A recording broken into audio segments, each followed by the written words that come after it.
In today's episode, we're diving into the most shocking big cat attacks ever recorded. From zoos and private homes to public places, these powerful predators have left their mark. Let's jump straight into the first story.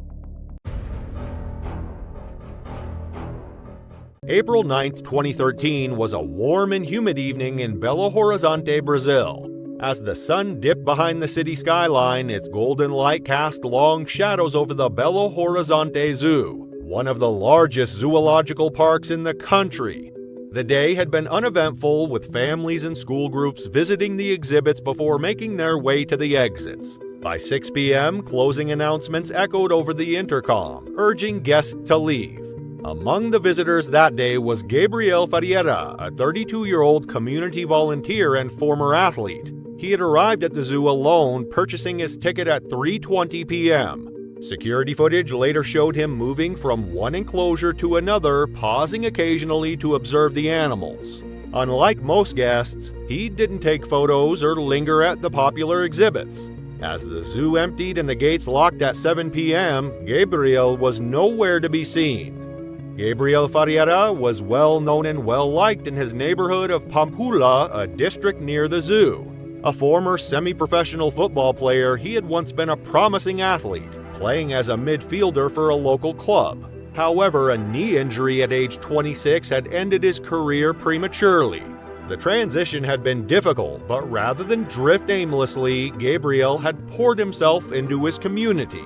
For the past 5 years, he had worked at a youth center coaching underprivileged kids in football. He helped organize tournaments, secure funding for equipment, and mentor young athletes who, like him, had dreams of making it to the professional leagues. His passion wasn't just the sport, it was the kids who looked up to him. Outside of coaching, he was an active member of local charity projects. He helped with food drives, volunteered at a homeless shelter, and even assisted in an animal rescue group. By all accounts, he was a man who gave more than he took, which made what happened that night all the more shocking. Among the many animals Gabriel had passed that afternoon, none were more dangerous than the one he would later encounter. The jaguar, Panthera onca, is South America's apex predator and one of the most powerful big cats in the world. Unlike lions and tigers, which suffocate their prey, jaguars use bone-crushing bites, their canines puncturing directly through skulls. Their bite force of over 1,500 psi makes them capable of breaking through turtle shells, thick bones, and even reinforced cages. Jaguars are also silent hunters, known for stalking prey before attacking with sudden explosive force. In the wild, they hunt capybaras, caimans, and even cattle. In captivity, their instincts remain intact, making them one of the most unpredictable predators in zoos.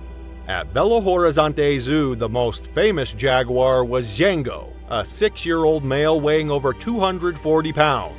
His enclosure was built to mimic the dense forest of his natural habitat, featuring thick foliage, rocky terrain, and a water feature. What led Gabriel to scale its walls remains a mystery. At 8:10 p.m., an hour after the zoo had closed, Gabriel emerged from a concealed spot near the big cat enclosures. His clothing was covered in dirt, suggesting he had been lying low for some time. Security footage later revealed that he had hidden inside a restroom near the reptile house, avoiding detection as the last visitors left. Making his way to the jaguar habitat, he stood near the outer fence for several minutes, seemingly assessing the enclosure. No one knows what he was thinking. The jaguar enclosure was surrounded by 2 barriers, a 10-foot chain-link fence with barbed wire and a 15-foot concrete wall behind it. Scaling them was no easy feat. At 8:27 p.m., he began climbing. Using the metal framework of the fence, he pulled himself up, maneuvering carefully to avoid the barbed wire. The climb took nearly 4 minutes, after which he dropped down between the 2 barriers. At 8:35 p.m., he scaled the concrete wall, using footholds in the rough surface to hoist himself up. He reached the top at 8:39 p.m. and sat there motionless, his figure barely visible against the dimly lit habitat.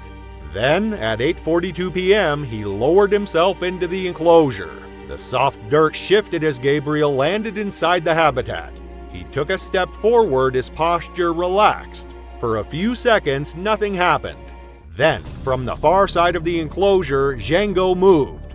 Jaguars are masters of stealth, and Django had been watching from the darkness.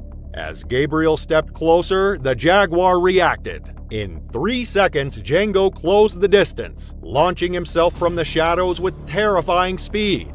Gabriel barely had time to turn before the jaguar slammed into him, knocking him off his feet. As he hit the ground, Django's claws clamped onto his skull. Jaguars don't waste time with suffocation. Their instinct is to kill instantly. Django bit down harder, and a sickening crack echoed through the enclosure. Gabriel's body went limp, but the attack wasn't over. Still locked onto his skull, Django dragged him deeper into the enclosure, disappearing into the dense foliage. At 9:20 p.m. during a routine patrol, security guard Luis Antunes noticed movement in the jaguar enclosure. At first, he assumed Django was just active for the night. Then he saw the blood. Luis's flashlight beam landed on a horrifying scene. A mangled body partially hidden in the undergrowth. Django stood over it, his muzzle dripping with fresh blood. At the sight of the scene, Luis immediately reached for his radio and reported the emergency. Within minutes, additional zoo staff arrived at the jaguar enclosure, carrying tranquilizer rifles and equipment to separate the animal from the body. Django remained near Gabriel's remains, his posture low, muscles tense. When keepers attempted to distract him with food, he didn't respond. One of the staff fired a tranquilizer dart, striking him in the hindquarters. The jaguar reacted with a brief snarl, ears pinned back, but did not immediately move. Within minutes, the sedative took effect, and Django sluggishly retreated into the dense foliage at the back of the enclosure.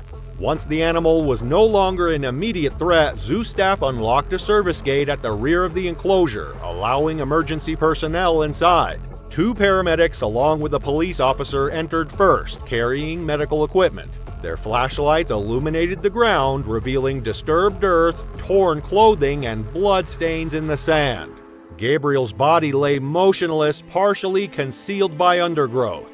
His injuries were severe. His skull visibly fractured and his limbs unnaturally positioned. There was no movement. At 9:35 p.m., paramedics conducted a brief examination before covering the body with a white sheet. 2 additional responders entered with a stretcher, and together they carefully lifted Gabriel's remains and carried him through the enclosure's rear gate to a waiting ambulance. Its red and blue lights flashed against the concrete walls of the enclosure as law enforcement arrived to secure the scene. Gabriel's autopsy confirmed that his skull had been crushed, with severe trauma to the brain. His body bore deep bite wounds and claw lacerations, but the fatal injury had been the first bite. His death shocked the community. The kids he coached at the youth center were devastated, struggling to understand why their mentor, who had always taught them about discipline and safety, had done something so reckless. His family refused to believe it was intentional. His brother insisted Gabriel was not the kind of person to take such risks, but no one could explain why he had gone into that enclosure. Meanwhile, Belo Horizonte Zoo faced scrutiny, but officials maintained that security protocols had been followed, as the barriers met safety standards and there was no containment failure. Django remained at the zoo as he had acted on instinct and posed no ongoing threat. After a mandatory observation period during which zookeepers monitored his behavior, he was returned to his normal routine. While some questioned whether he should remain on display, the incident was ultimately deemed the result of human trespassing rather than a lapse in zoo security. For over 3 decades, Marco Valentini had been the undisputed star of the magnificent Mondial Circus. A legend, a spectacle, a man who seemed to possess an almost mystical bond with the most dangerous big cats in the world. Across America, he was known as the Lion King, commanding 5 full-grown African lions through daring stunts that left audiences breathless. But even kings grow old. At 58, Marco was past his prime, though he refused to acknowledge it. His body bore the marks of a life spent inches from death. His weathered face, deeply lined from years under the harsh circus lights, was framed by a jagged scar that stretched from his left eye to his jaw, a brutal souvenir from an early career mistake. Yet, in the posters, in the flashing cameras, in the eyes of the crowd, he was still Marco Valentini, the unbreakable beast tamer. The times were changing, and so was the world's view of men like him. The golden age of animal acts was fading under a tide of controversy, and yet, wherever the circus traveled, Marco's show remained the centerpiece. And at the heart of it all was Rex. Rex was magnificent, a 550-pound powerhouse. His mane dark as midnight, his amber eyes cold and unreadable. He was the face of the circus, his image plastered across billboards, flyers, and every piece of merchandise the magnificent Mondial could sell. But behind the scenes, the lion that had once been Marco's greatest triumph was turning into his greatest threat.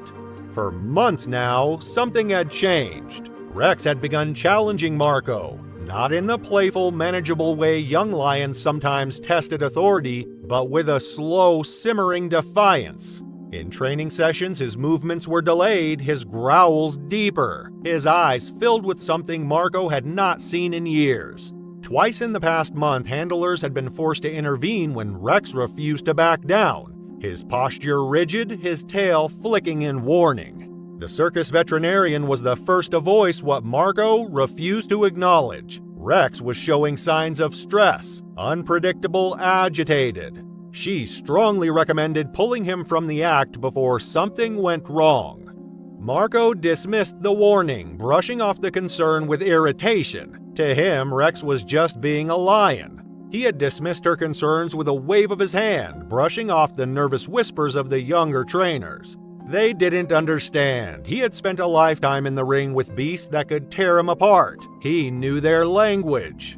Rex wasn't dangerous, he just needed to remember who was in charge. Marco dismissed the vet's concerns, confident in his decades of experience. To him, Rex only needed a firmer hand. But even kings can lose their thrones, and the next time Marco stepped into the ring, he would never step out again.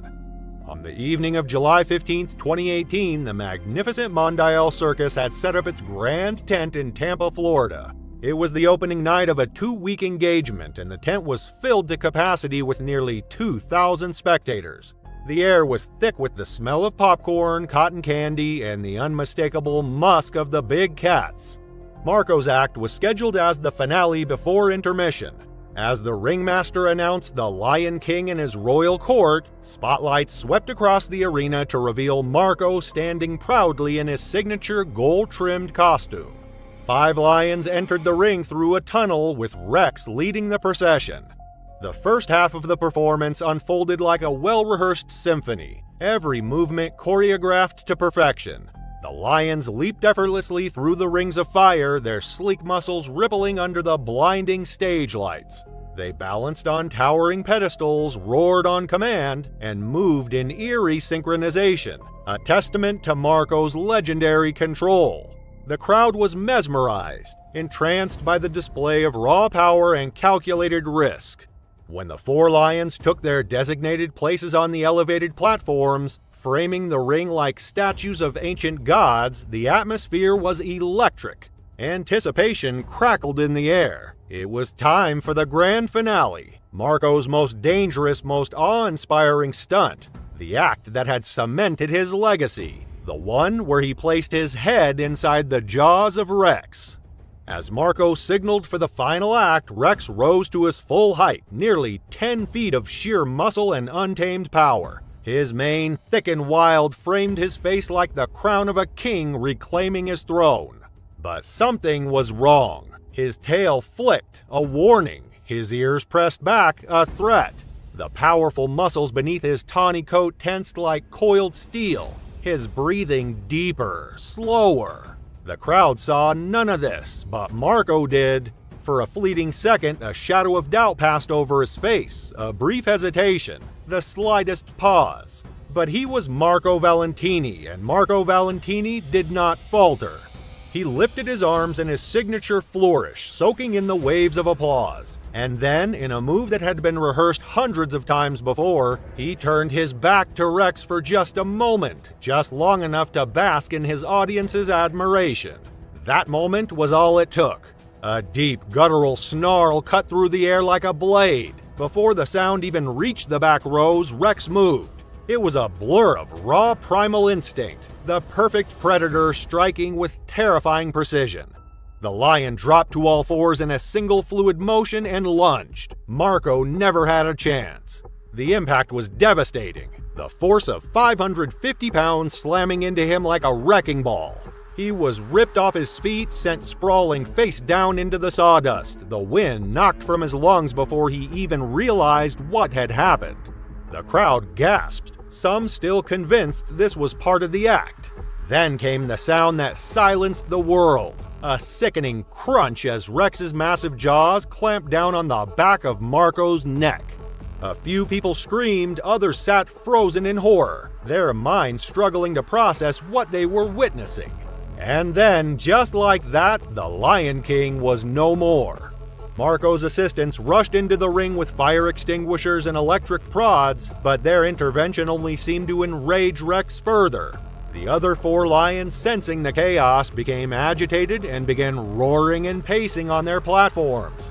As handlers attempted to drive Rex away from Marco, the lion dragged the tamer's limp body toward the center of the ring. With one powerful motion, Rex shook Marco like a rag doll, the sound of breaking bones audible even over the screams of the audience. Parents covered their children's eyes as security personnel evacuated the tent. Emergency responders waited at the perimeter, unable to enter while Rex stood guard over Marco's body, challenging anyone who approached. It took nearly 20 minutes and multiple tranquilizer darts before Rex finally collapsed, allowing medical personnel to reach Marco.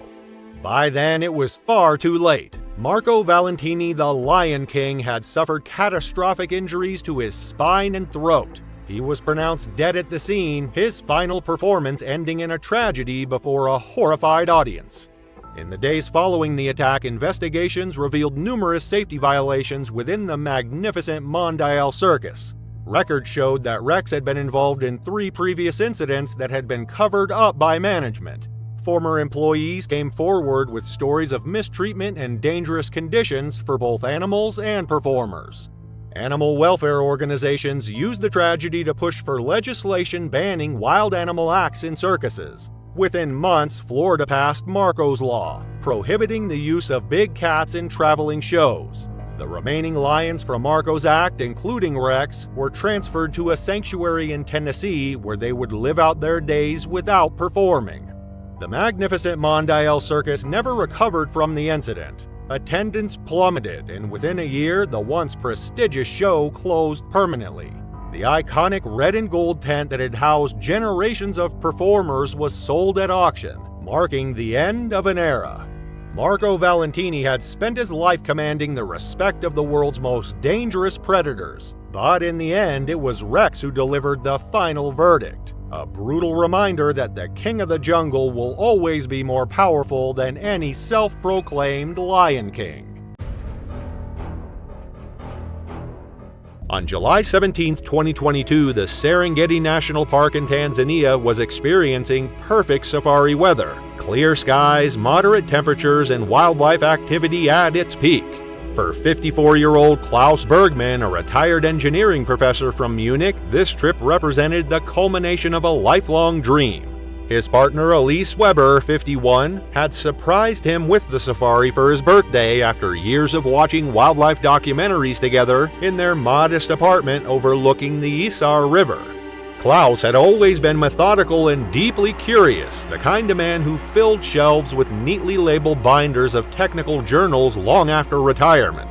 Reserved but quietly passionate, he developed a love for African wildlife during his university years when he attended a guest lecture on predatory ecology. Ever since, lions and elephants had fascinated him, not just for their strength, but for the precision and intelligence behind their behavior.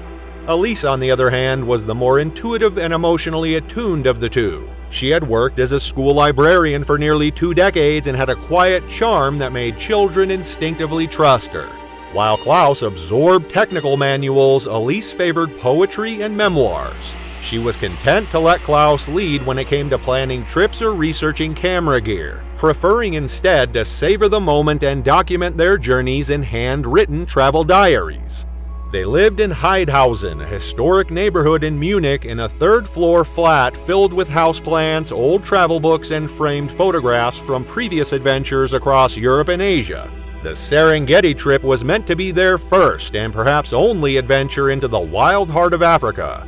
It wasn't just a vacation, it was a shared milestone, a tribute to everything they had built together over 19 years. What they didn't realize, what no one ever does, is that this would be the last trip they ever take together. Just one more walk, one more morning without knowing it was the end.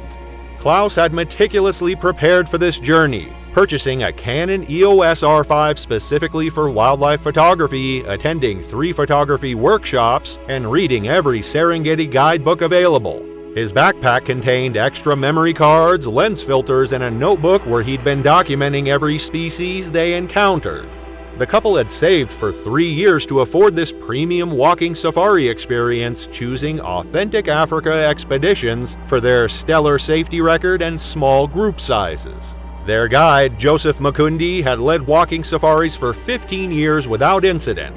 That morning, he had conducted the standard safety briefing at the luxury tented camp where the group of 6 tourists had spent the night. He emphasized the importance of staying together, warned against wandering off, and made it clear that in the event of predator encounters, guests were to remain still and follow his instructions without hesitation. He looked each person in the eye as he spoke, silently confirming their understanding.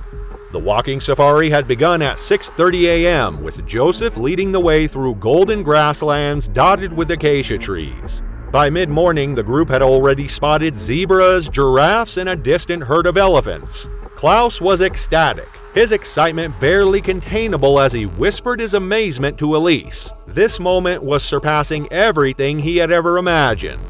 Around 11:15 a.m., the group paused near a small watering hole where a family of warthogs was drinking cautiously. While Joseph was explaining the ecosystem to the other tourists, Klaus noticed a beautiful yellow-billed hornbill perched on a branch about 164 feet away, and in a hushed tone, drew Elise's attention to it. He was eager to capture it, the kind of shot he had envisioned for years. Without alerting Joseph, Klaus and Elise quietly stepped away from the group, moving toward the hornbill with careful, measured steps. Klaus was so focused on framing the perfect photograph that he failed to notice how far they had strayed from the main group. After capturing several shots of the bird, Klaus suggested they return to the group by following what looked like a game trail curving around a cluster of bushes. He was confident that they could rejoin from the other side and reassured Elise, who was beginning to show signs of worry. What Klaus couldn't know was that they had wandered into one of the most dangerous situations possible on an African safari. Hidden in the tall grass beyond the bushes, a lioness was watching her 3 cubs play. The path Klaus and Elise had chosen would place them directly between the mother and her young, a position that would trigger the most primal protective instincts in any predator. At 11:27 a.m., as they rounded the bushes, Elise was the first to notice movement in the grass. 3 lion cubs playing near the bushes. Alarm crept into her voice as she urgently warned Klaus, clutching his arm. She wanted to turn back immediately. Klaus instinctively raised his camera, his photographer's instinct briefly overriding the sense of danger. He muttered something about taking one last shot, already adjusting his lens. The attack came without warning. The lioness, having spotted the humans approaching her vulnerable cubs, launched herself from the hidden position in the grass. She covered the 98 feet between them in mere seconds, a blur of muscle and deadly intent. Klaus barely had time to lower his camera before 180 kilograms of apex predator slammed into him with devastating force. The impact knocked Klaus backwards, his camera flying from his hands as he crashed to the ground. The lioness's powerful jaws clamped down on his neck, a killing technique perfected over millions of years of evolution. Her canines, designed to sever the spinal cords of zebras and wildebeests, easily penetrated Klaus's flesh. Elise's screams echoed across the savannah as she watched in horror. The lioness shook Klaus violently, the way these predators typically kill their prey. His body went limp almost immediately as the bite crushed his trachea and severed his carotid artery. Blood soaked into the parched earth beneath him. The lioness released Klaus momentarily, her instincts telling her to check on her cubs. In that brief pause, she noticed Elise, who had fallen to her knees in shock.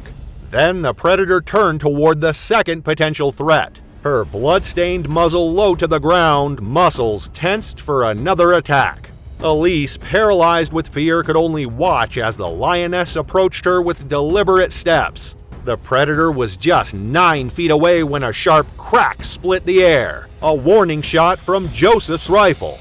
The lioness hesitated, torn between protecting her cubs and facing this new threat. Joseph had heard the growl in the distance and sprinted toward the scene, rifle in hand. As he closed the distance, he fired again, louder and closer this time. The lioness, caught between maternal instinct and the advancing danger, snarled but began to back away. Muscles still coiled, she lingered for a tense pause, then turned toward her cubs and slipped into the tall grass, disappearing almost as quickly as she had appeared. The aftermath unfolded with grim efficiency. Joseph radioed for emergency assistance while attempting to comfort a hysterical Elise, who had sustained deep lacerations to her legs from falling onto thorny brush during the attack. Klaus lay motionless on the blood-soaked ground, his eyes open but unseeing. The medical team that arrived 30 minutes later could only confirm what Joseph already knew. Klaus Bergman had died almost immediately from catastrophic trauma to his neck and spine. The incident sent shockwaves through Tanzania's tourism industry. An official investigation was launched by the Tanzanian Wildlife Authority, focusing on whether safety protocols had been followed. While the guide was found to have delivered the standard briefing, the decision to allow the group to split, however briefly, was flagged as a critical failure. Authentic Africa Expeditions responded by overhauling its procedures. Guests were now required to wear GPS trackers during all walking safaris, and an additional ranger was assigned to shadow every group from a distance. July 14, 2012 was a sunny Saturday in rural Sao Paulo state, Brazil. The midday heat hung heavy over the red clay roads and palm-lined fields outside Itataba, a quiet town known more for its sugarcane farms than for tourism. But nestled just beyond the city limits was a small, privately owned wildlife park called Recontro Animal, known to locals as a place to see exotic animals up close, often too close. Recontro Animal had opened in 1999 as a family-run attraction, originally featuring rescued farm animals and native wildlife.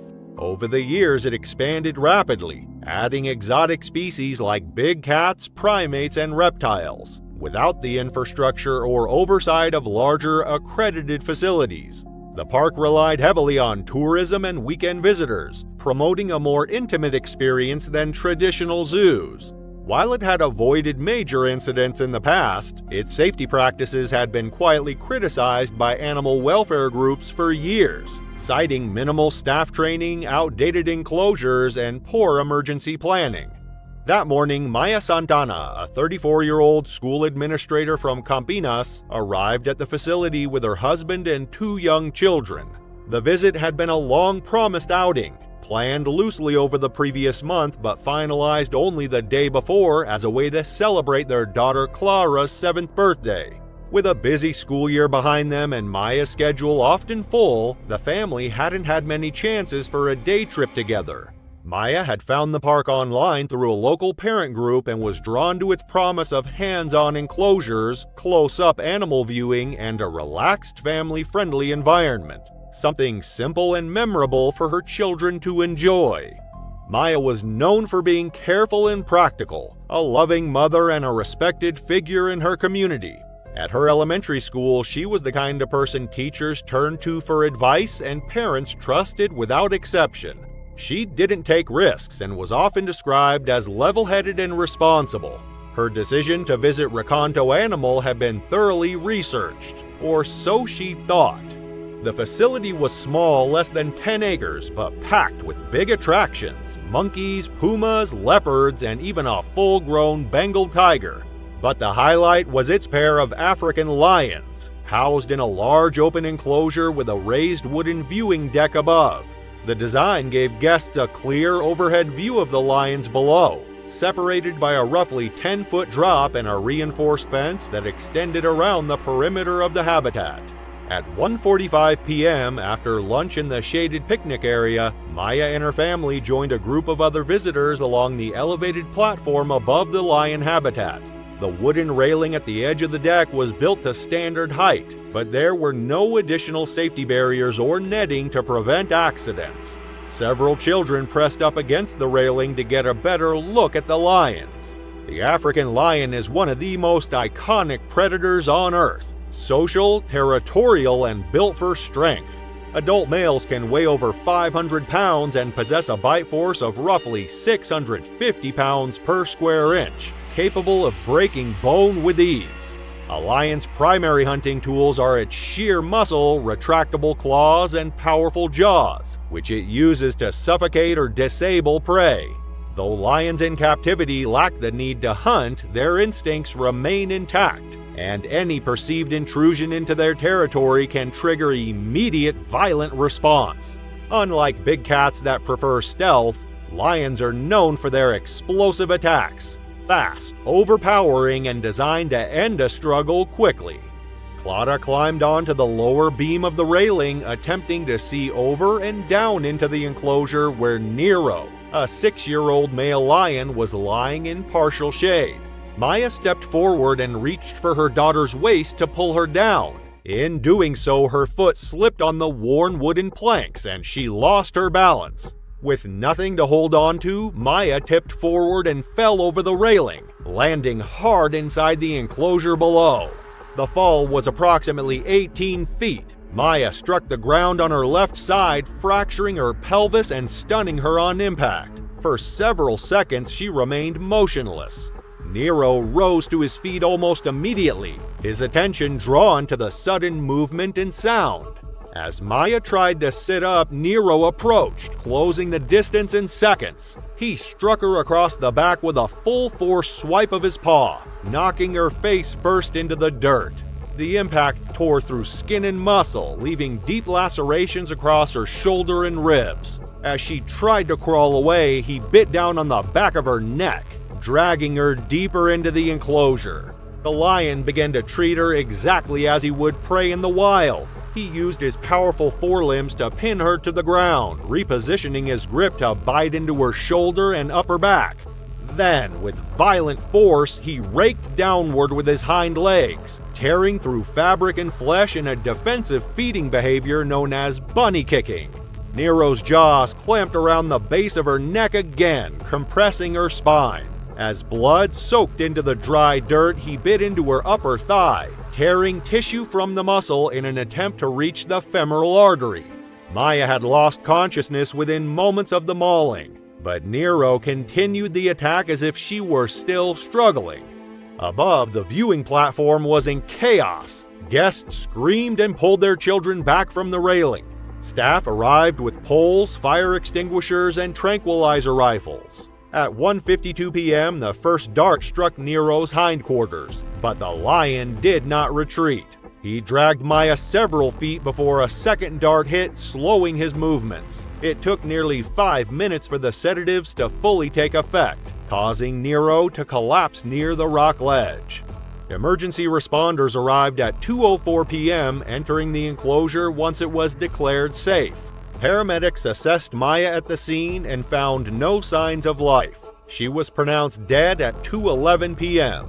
The autopsy confirmed the extent of the trauma: a severed vertebral artery, multiple fractured ribs, a shattered pelvis, and deep lacerations across her torso and limbs. The cause of death was listed as exsanguination due to cervical trauma, consistent with both the fall and the lion's attack. News of the incident spread rapidly across Brazil, prompting a nationwide outcry over lax safety at Recanto Animal. Within days, state investigators launched a formal inquiry, uncovering a series of violations that raised serious concerns about the park's operations. These included unreinforced railings along elevated platforms, a lack of secondary containment around high-risk enclosures, insufficient signage, and an absence of trained emergency personnel on site. Surveillance footage and eyewitness reports confirm that the fall had occurred due to preventable structural shortcomings, and officials concluded that the facility had failed to provide adequate safeguards for visitors. While the incident was officially classified as an accident, the zoo was found to be negligent in maintaining basic safety standards. Recanto Animal was temporarily shut down, fined by local authorities, and ordered to complete a full overhaul of its safety protocols before reopening to the public. Nero, the lion involved in the attack, was placed under observation and was later transferred to a wildlife sanctuary in Rio Grande do Sul, where he would live out the rest of his life with no further contact with the public. Zoo officials stated that the lion had acted on instinct and would not be euthanized. Maya's death sent shockwaves through the community. Her school held a memorial service attended by hundreds of students, families, and colleagues. She was remembered not for the tragic way she died, but for her compassion, leadership, and unwavering commitment to children. Her story later became a case study cited in several safety reform initiatives targeting private zoological facilities across Brazil. October 18, 2015 was a warm, windless afternoon in South Africa's Limpopo province. Along the gravel access roads skirting a private game reserve, heat shimmered over the savanna while insects buzzed low through the brush. Near the tree line, a silver sedan coasted to a stop beneath the late-day sun, engine idling, camera lens catching the light. From a distance, the moment looked quiet, routine even. But the vehicle had stopped inside a designated predator zone, an area with recent lion activity and a history of close calls linked to open windows and careless movement.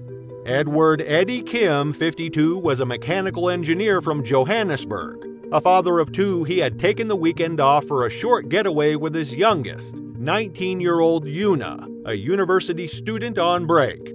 Eddie had always enjoyed wildlife trips, and the private reserve he chose offered a more relaxed alternative to the national parks. For him, the trip was a chance to reconnect. For Una, it was more of an obligation. She spent most of the drive in the passenger seat with her headphones in, scrolling through her phone, disinterested in the scenery. Their last stop was a small clearing near the Letaba River. Eddie parked just off the main loop road to photograph the landscape in late afternoon light. He stepped out with his camera, walking a few yards into the grass for a better vantage point.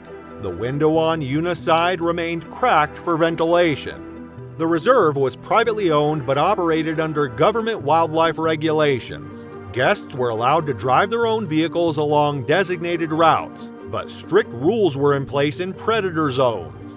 No exiting the vehicle, no windows open, and no interaction with animals under any circumstances. These guidelines were printed on park maps, posted at the entrance, and verbally reinforced during check-in. But like many smaller reserves, enforcement often depended on guests exercising caution on their own. Neither Eddie nor Una noticed the large male lion lying in the tall grass nearby. It had been resting in shade less than 50 feet from the road, camouflaged by dust and motionless brush.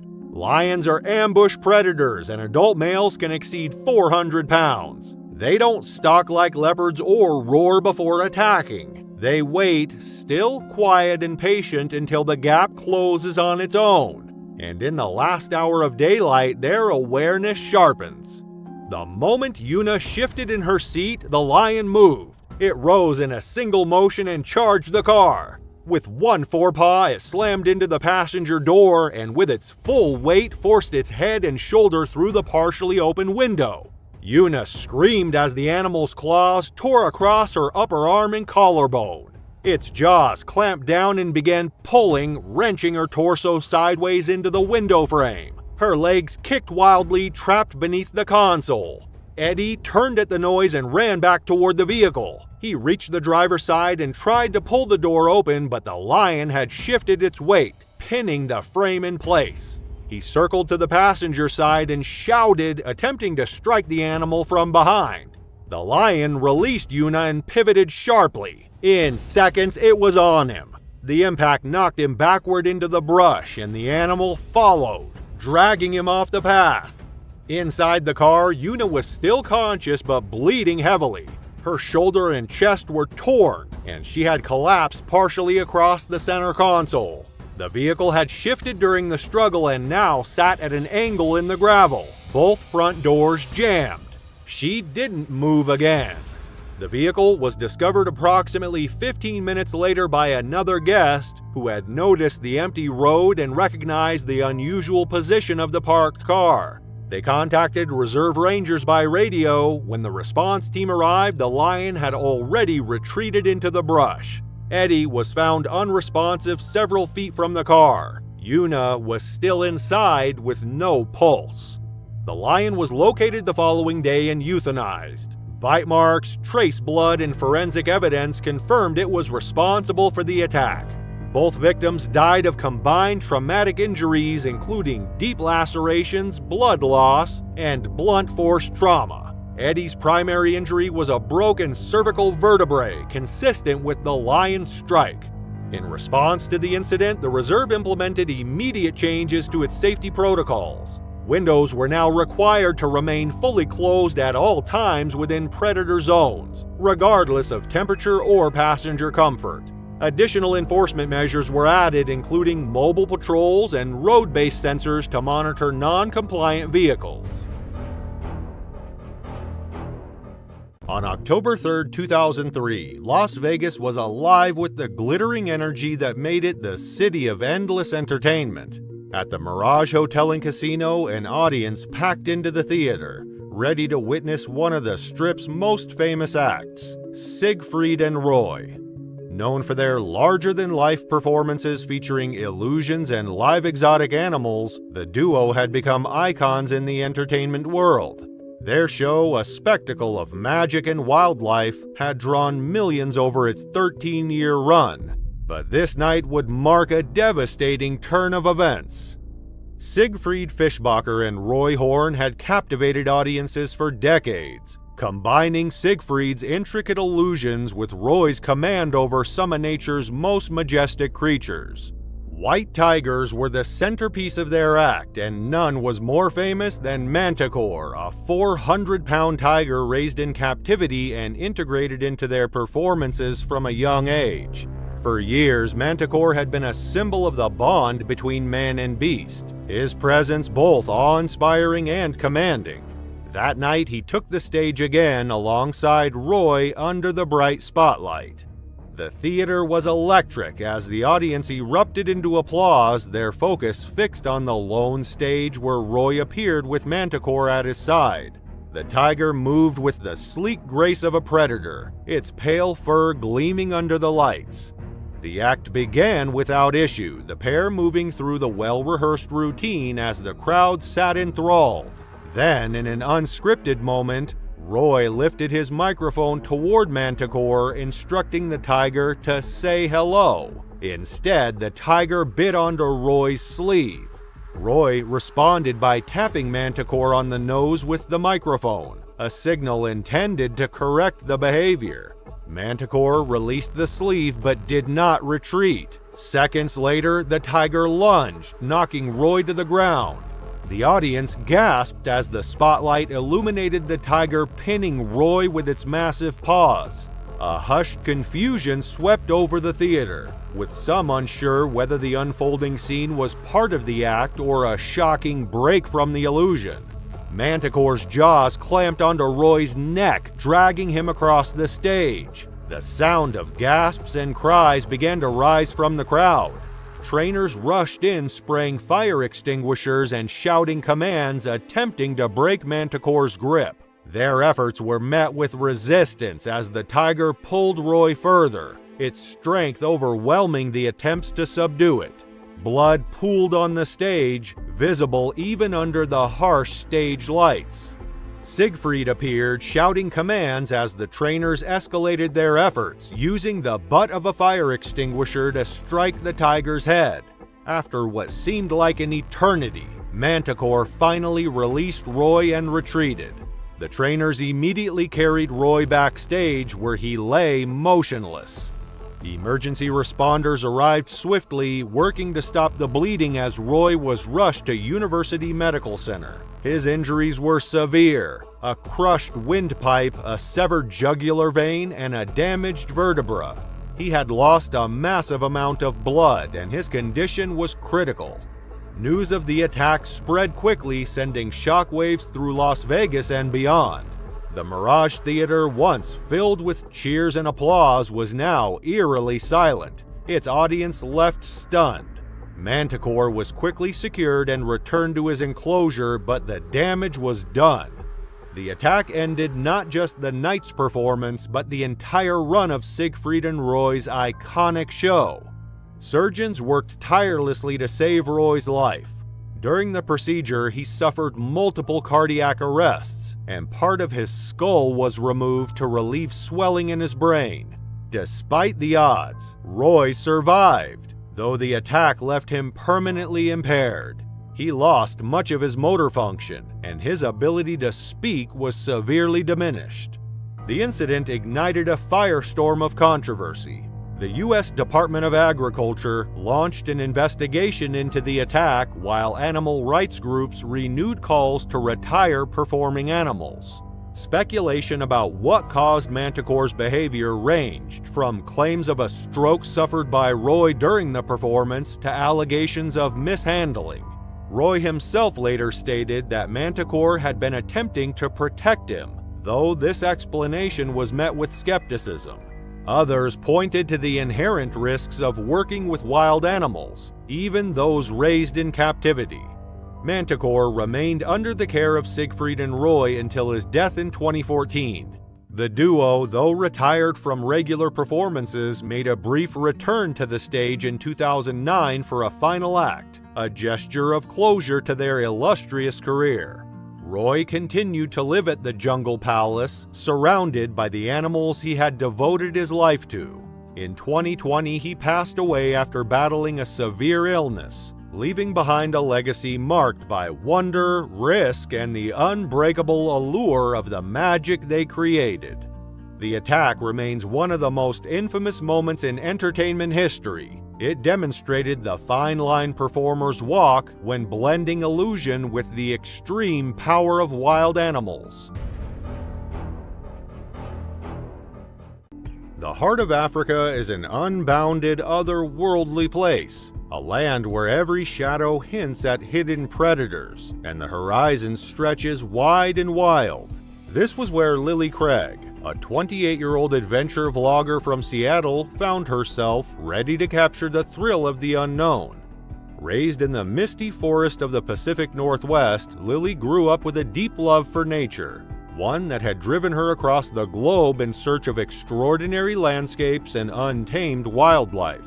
Her followers watched as she navigated remote jungles, climbed sheer mountain faces, and swam alongside whale sharks, all for that one perfect shot. But Africa held a special allure. This would be her first time face-to-face with lions in the wild. The Masai Mara, with its sprawling savanna and golden plains, seemed worlds away from Lily's Seattle roots. This African adventure felt like the ultimate chapter in her journey as a vlogger, a chance to immerse her audience in a world both beautiful and untamed. So, as the safari vehicle rumbled along the dirt tracks of the Mara, she leaned out, trying to capture the lions resting just beyond the tall grass, their powerful forms softened by the late afternoon sun. Beside her, the other tourists watched, captivated by the same raw majesty that held her attention. The guide halted the vehicle near a pride lounging by an acacia tree, bathed in the amber glow of the setting sun. As Lily adjusted her camera to capture the perfect angle, her excitement overruled her caution. She stepped down from the vehicle, hoping to get closer to the pride for a better shot. Distracted by her camera, she misses the quiet warning from the guide, focused only on her lens and the lions ahead. Then, in one misplaced step, she stumbled down a small incline, her foot slipping on the loose, dry earth. Her camera flew from her grip, capturing her fall and the startled lions as she tumbled. Before she could right herself, the ground seemed to vibrate. A massive male lion, alerted by her sudden movements, had fixed its gaze on her. In that instant, the lion charged, its muscular frame cutting across the savanna with breathtaking speed.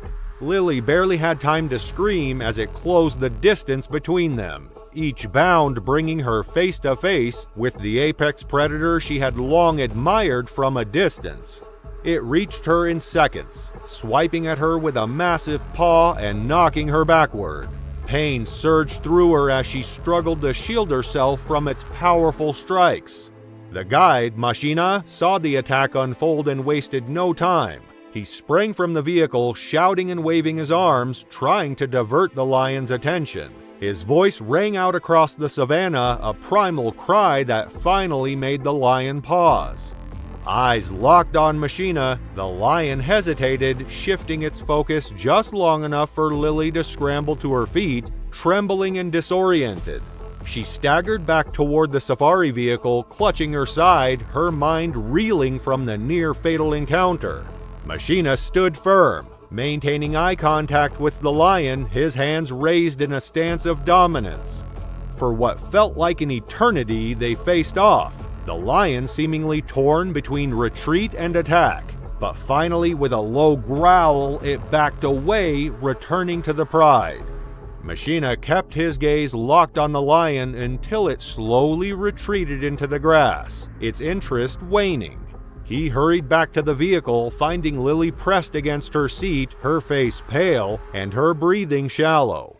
Bruises had already begun to form where the lion had struck her, darkening across her chest and arms.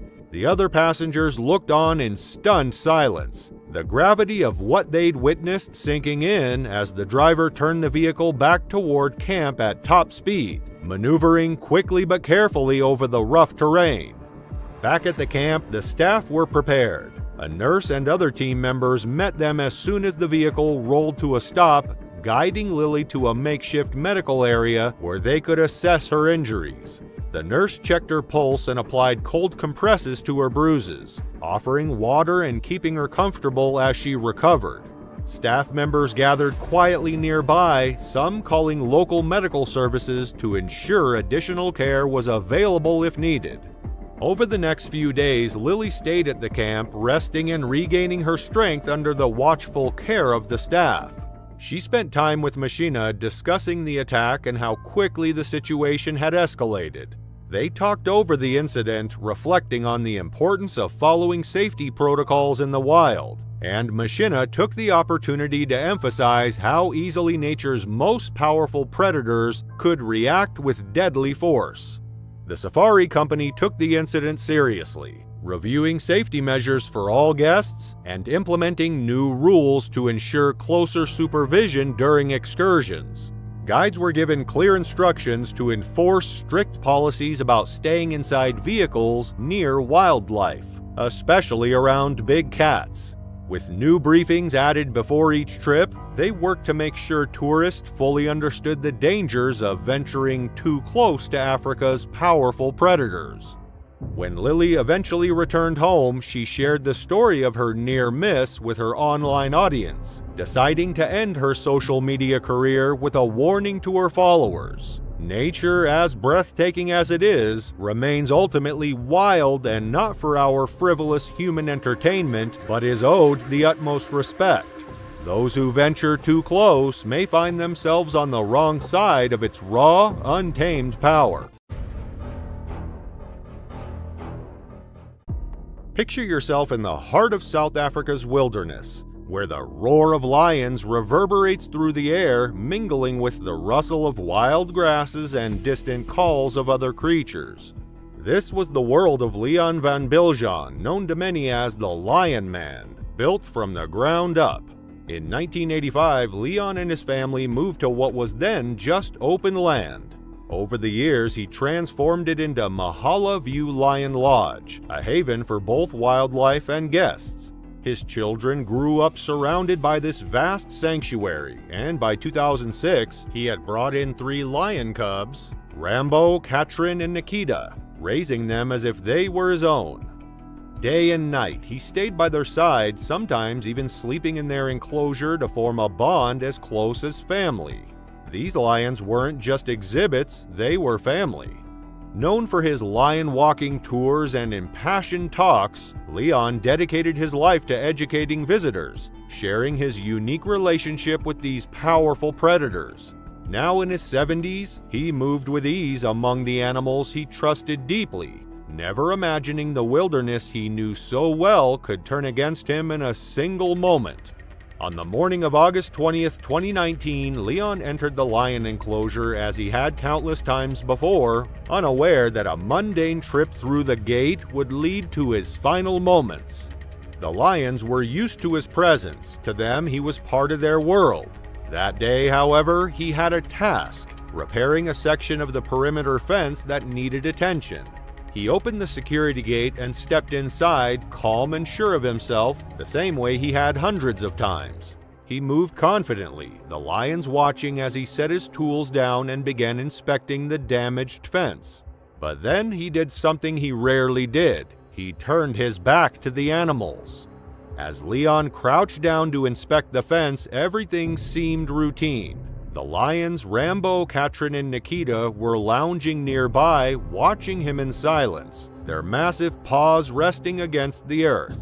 But crouching down with his back turned was a rare sight for them, and the movement seemed to spark a change.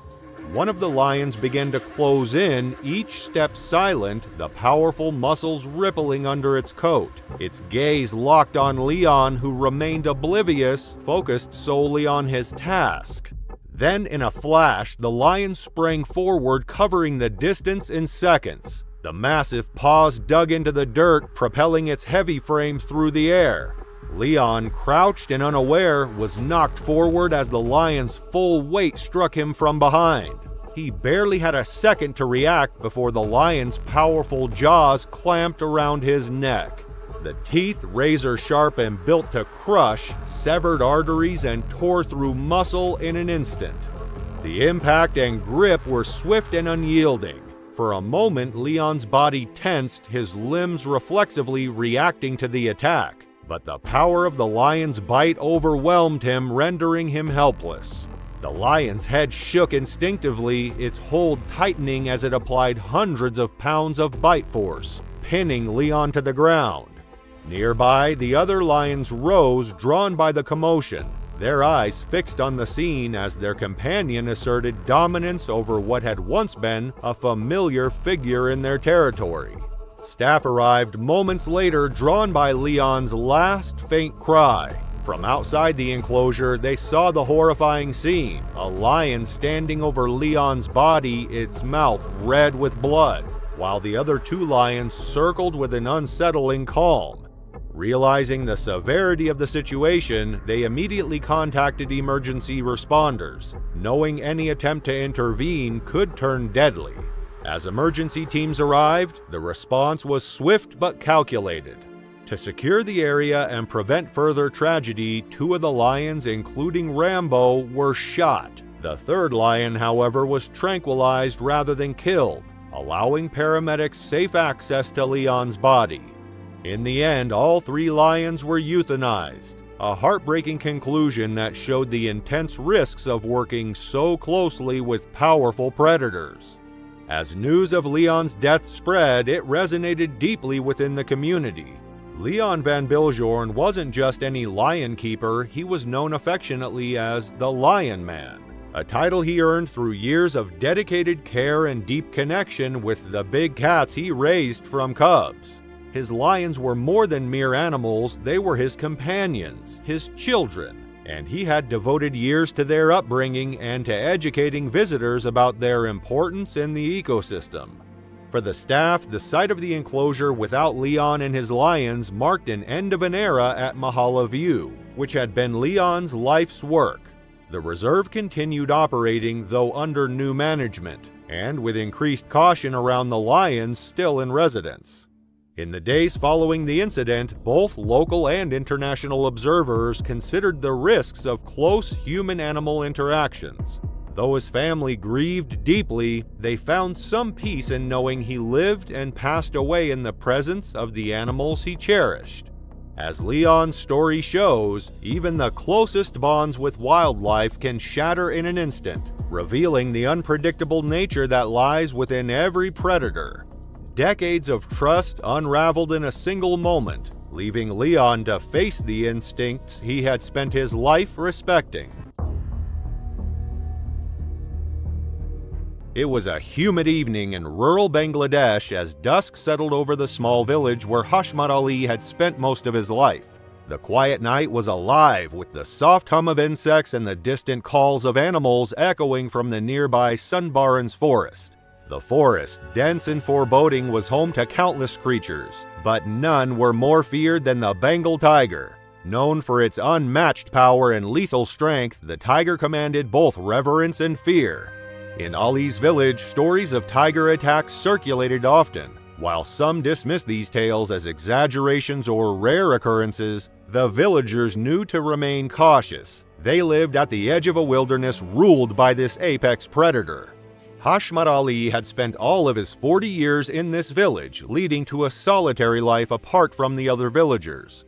The reasons for his isolation traced back 20 years to a night he could never forget.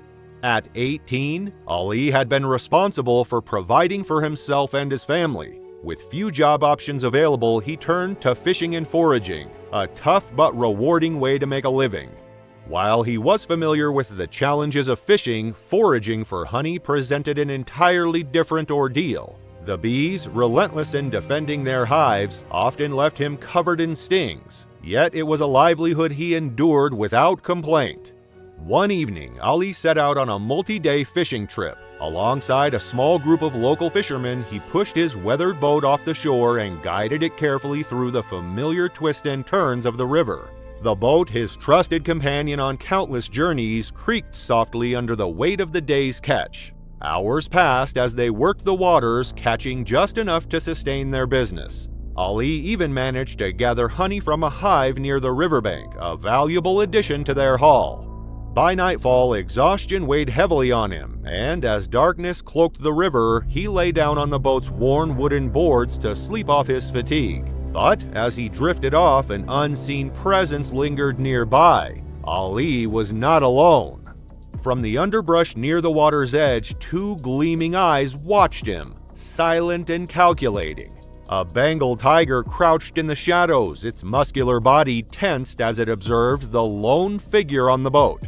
Shrouded by the cover of night, the tiger slipped into the water, gliding almost soundlessly toward the unsuspecting fisherman.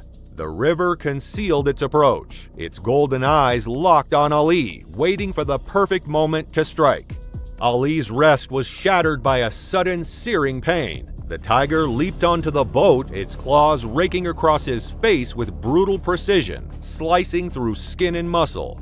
Before he could react, the pain surged sharp and intense through his body. His hands flew to his face, the wet warmth of blood soaking his fingers as they traced the deep gashes where flesh had been torn away.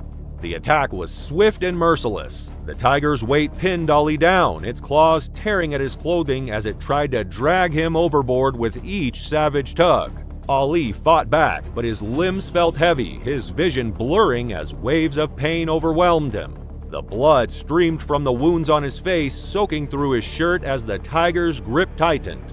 The once quiet night had erupted into chaos, with Ali's muffled gasps the only sound piercing the darkness.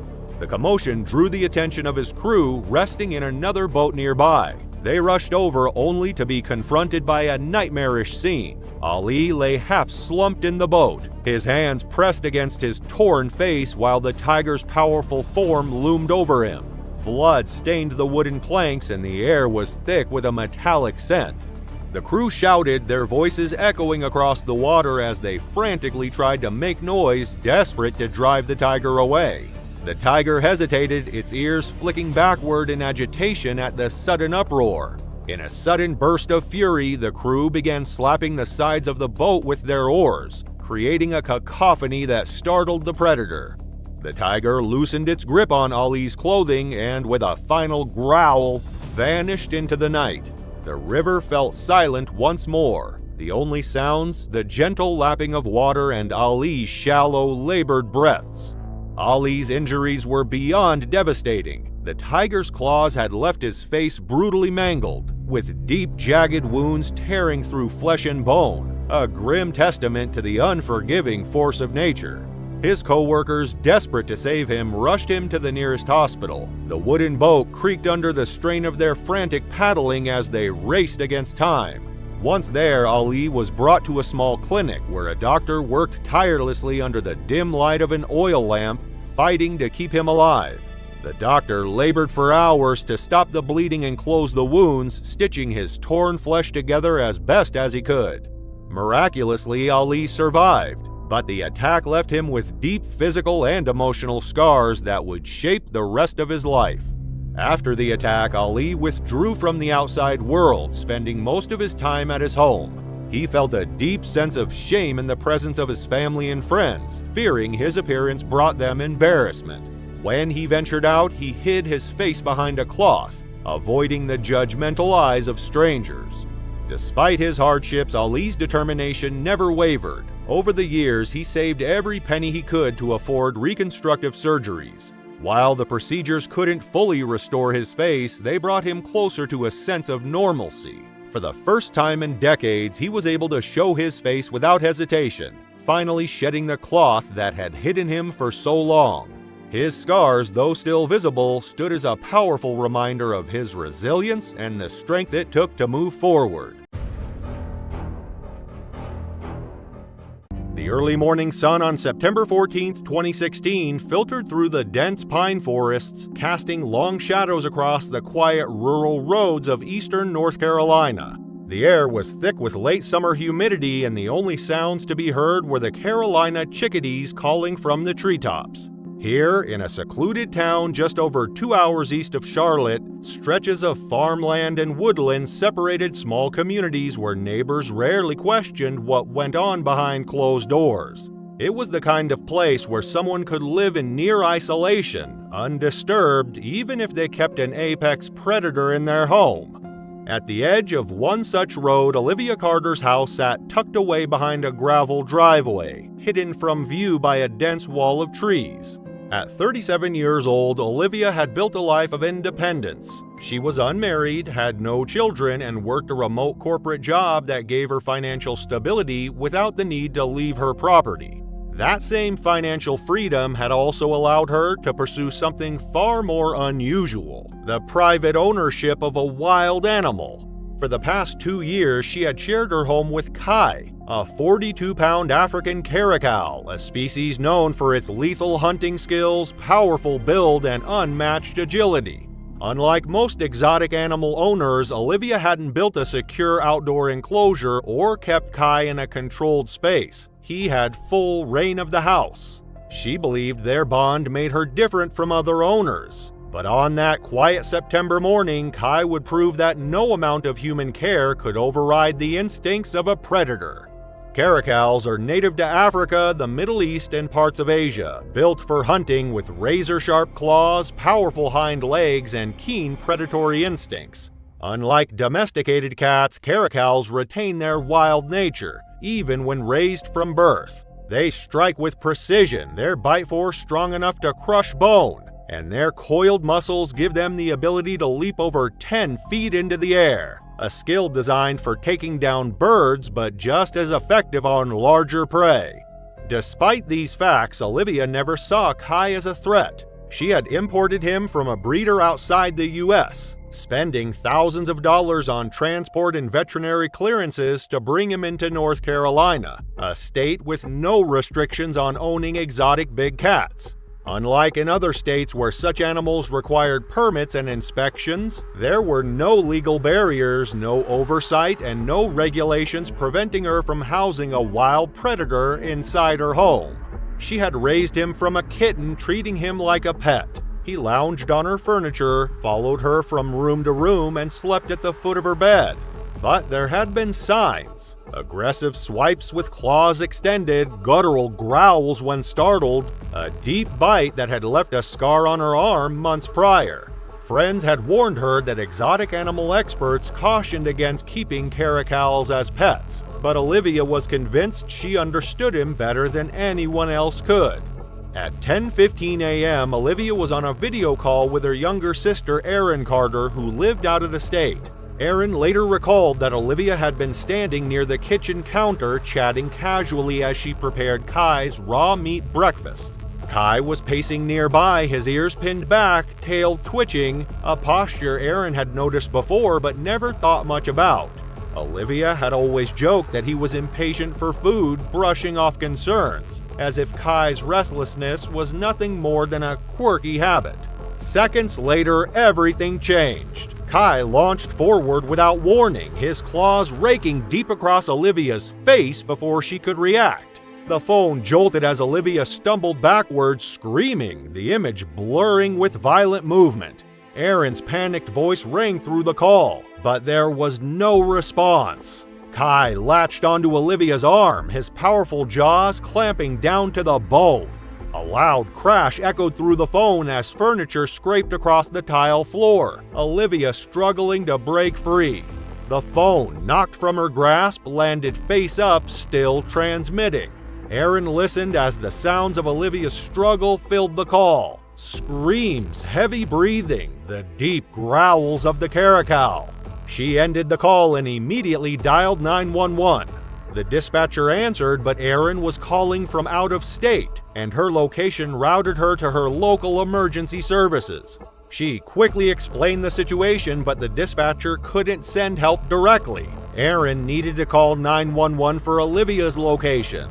They provided her with the correct 10-digit number for emergency services in North Carolina. Before dialing again, Erin frantically searched her phone for Olivia's address. In her panic, she couldn't recall it immediately, scrolling through old messages and emails until she found it. Only then did she call the emergency services for Olivia's location, relaying the full address. At 10:27 a.m., first responders were finally dispatched to the scene with animal control officers. By the time they arrived, it was already too late. Emergency responders broke through the front door to find Kai still hunched over Olivia's lifeless body, his ears flattened, muscles coiled, fur bristling. He didn't flee, he didn't hide, he was guarding his kill. The animal control officers trained in handling dangerous exotic animals moved in with catch poles and tranquilizer darts. Kai let out a low growl but didn't resist, his instincts still locked in predator mode. As they restrained him, he licked the blood from his muzzle. Erin had already hung up, but when emergency services finally arrived, she received the call she had been dreading.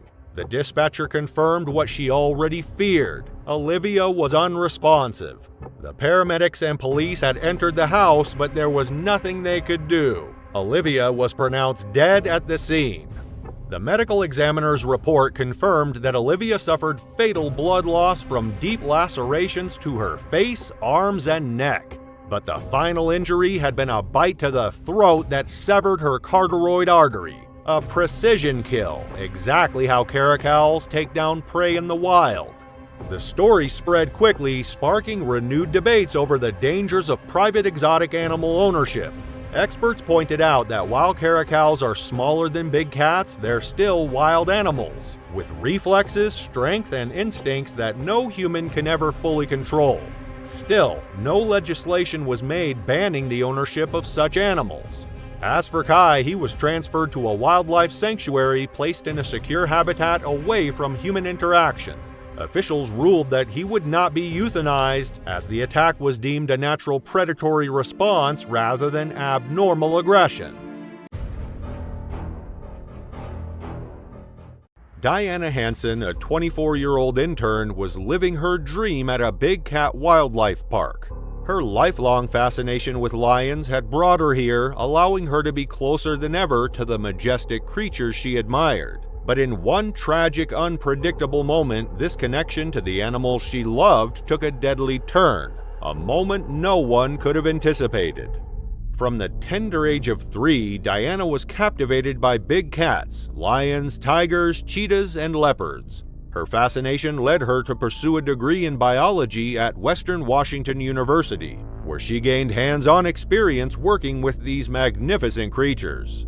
In January 2013, at 24 years old, Diana embarked on a 6-month internship at Project Survival's Cat Haven in Dunlap, California.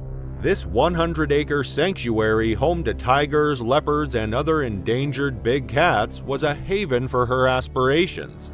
Diana's enthusiasm was infectious. She often created songs for each cat, endearing herself to both the animals and her colleagues. Her father, Paul Hansen, recalled her excitement during a tour she gave him, introducing him to Couscous, a 4-year-old male African lion weighing 500 pounds whom she adored.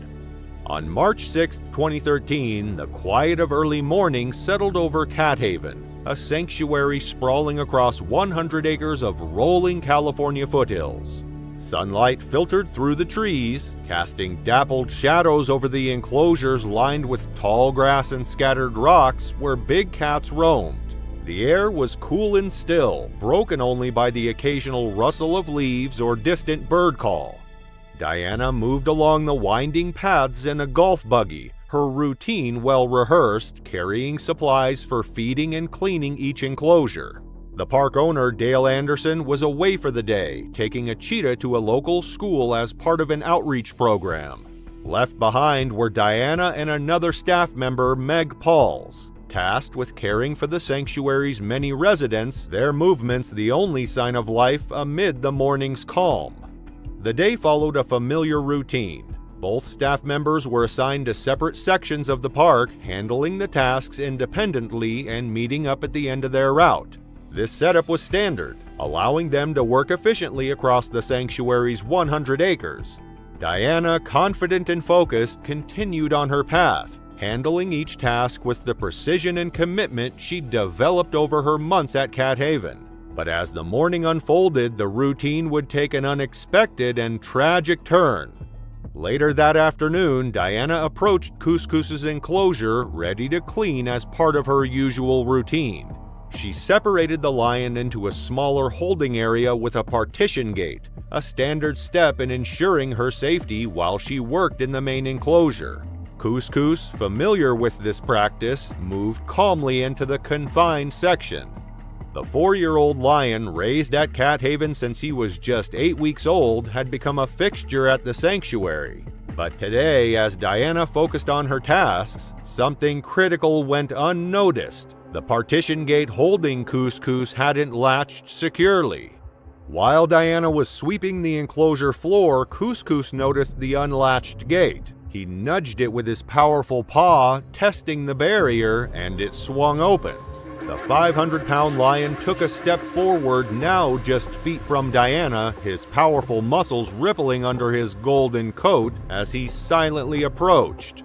Diana, still focused on her work, was completely unaware of the danger closing in behind her. In one swift moment, Couscous closed the distance and swiped at Diana with a single powerful paw, knocking her to the ground. The impact alone from a lion of his size and strength was fatal, breaking her neck instantly. The strike was delivered with the same force he might have used in the wild to take down prey like an antelope. With Diana motionless on the ground, Couscous continued to circle her, curious and perhaps playfully nudging her, a behavior that might be seen as routine interaction among his pride in the wild. But here in the enclosure, it was a haunting scene. Meg, stationed in another part of the park, called out to Diana over the radio. When there was no response, she finished her tasks, expecting to meet up with Diana as usual. But as she waited, Diana was nowhere to be seen. Concerned, Meg climbed into her golf buggy and drove toward the lion enclosure, where she spotted Diana's own buggy parked nearby. A chill ran through her as she saw Diana lying on the ground near a bush, with Couscous standing close by, occasionally nudging her motionless form. Meg's heart raced. Diana looked like she had fainted, but Couscous was outside his usual pen. She approached carefully, speaking calmly to the lion, hoping to keep him at a distance, while quickly reaching for her radio to call for help. She called for emergency help, and within minutes, responders from the Fresno County Sheriff's Office arrived, strategizing a way to separate the lion from Diana's body. Couscous, however, had grown defensive, blocking anyone who attempted to enter. Efforts to distract him with food failed as he lunged at officers approaching the enclosure. Ultimately, they made the difficult decision to shoot Couscous to ensure safe access to Diana. It was only after the enclosure was secured that responders could reach Diana, but it was already too late. Her injuries had been instantaneous and fatal, leaving a profound impact on her family, colleagues, and everyone at the sanctuary. Diana's dedication to the big cats defined her life, from her childhood fascination to her work in California's Cat Haven, where her passion grew into expertise. She understood these animals and respected their untamed instincts. Yet, that day, a single misstep turned her sanctuary into a scene of tragedy, a reminder of the line between fascination and danger.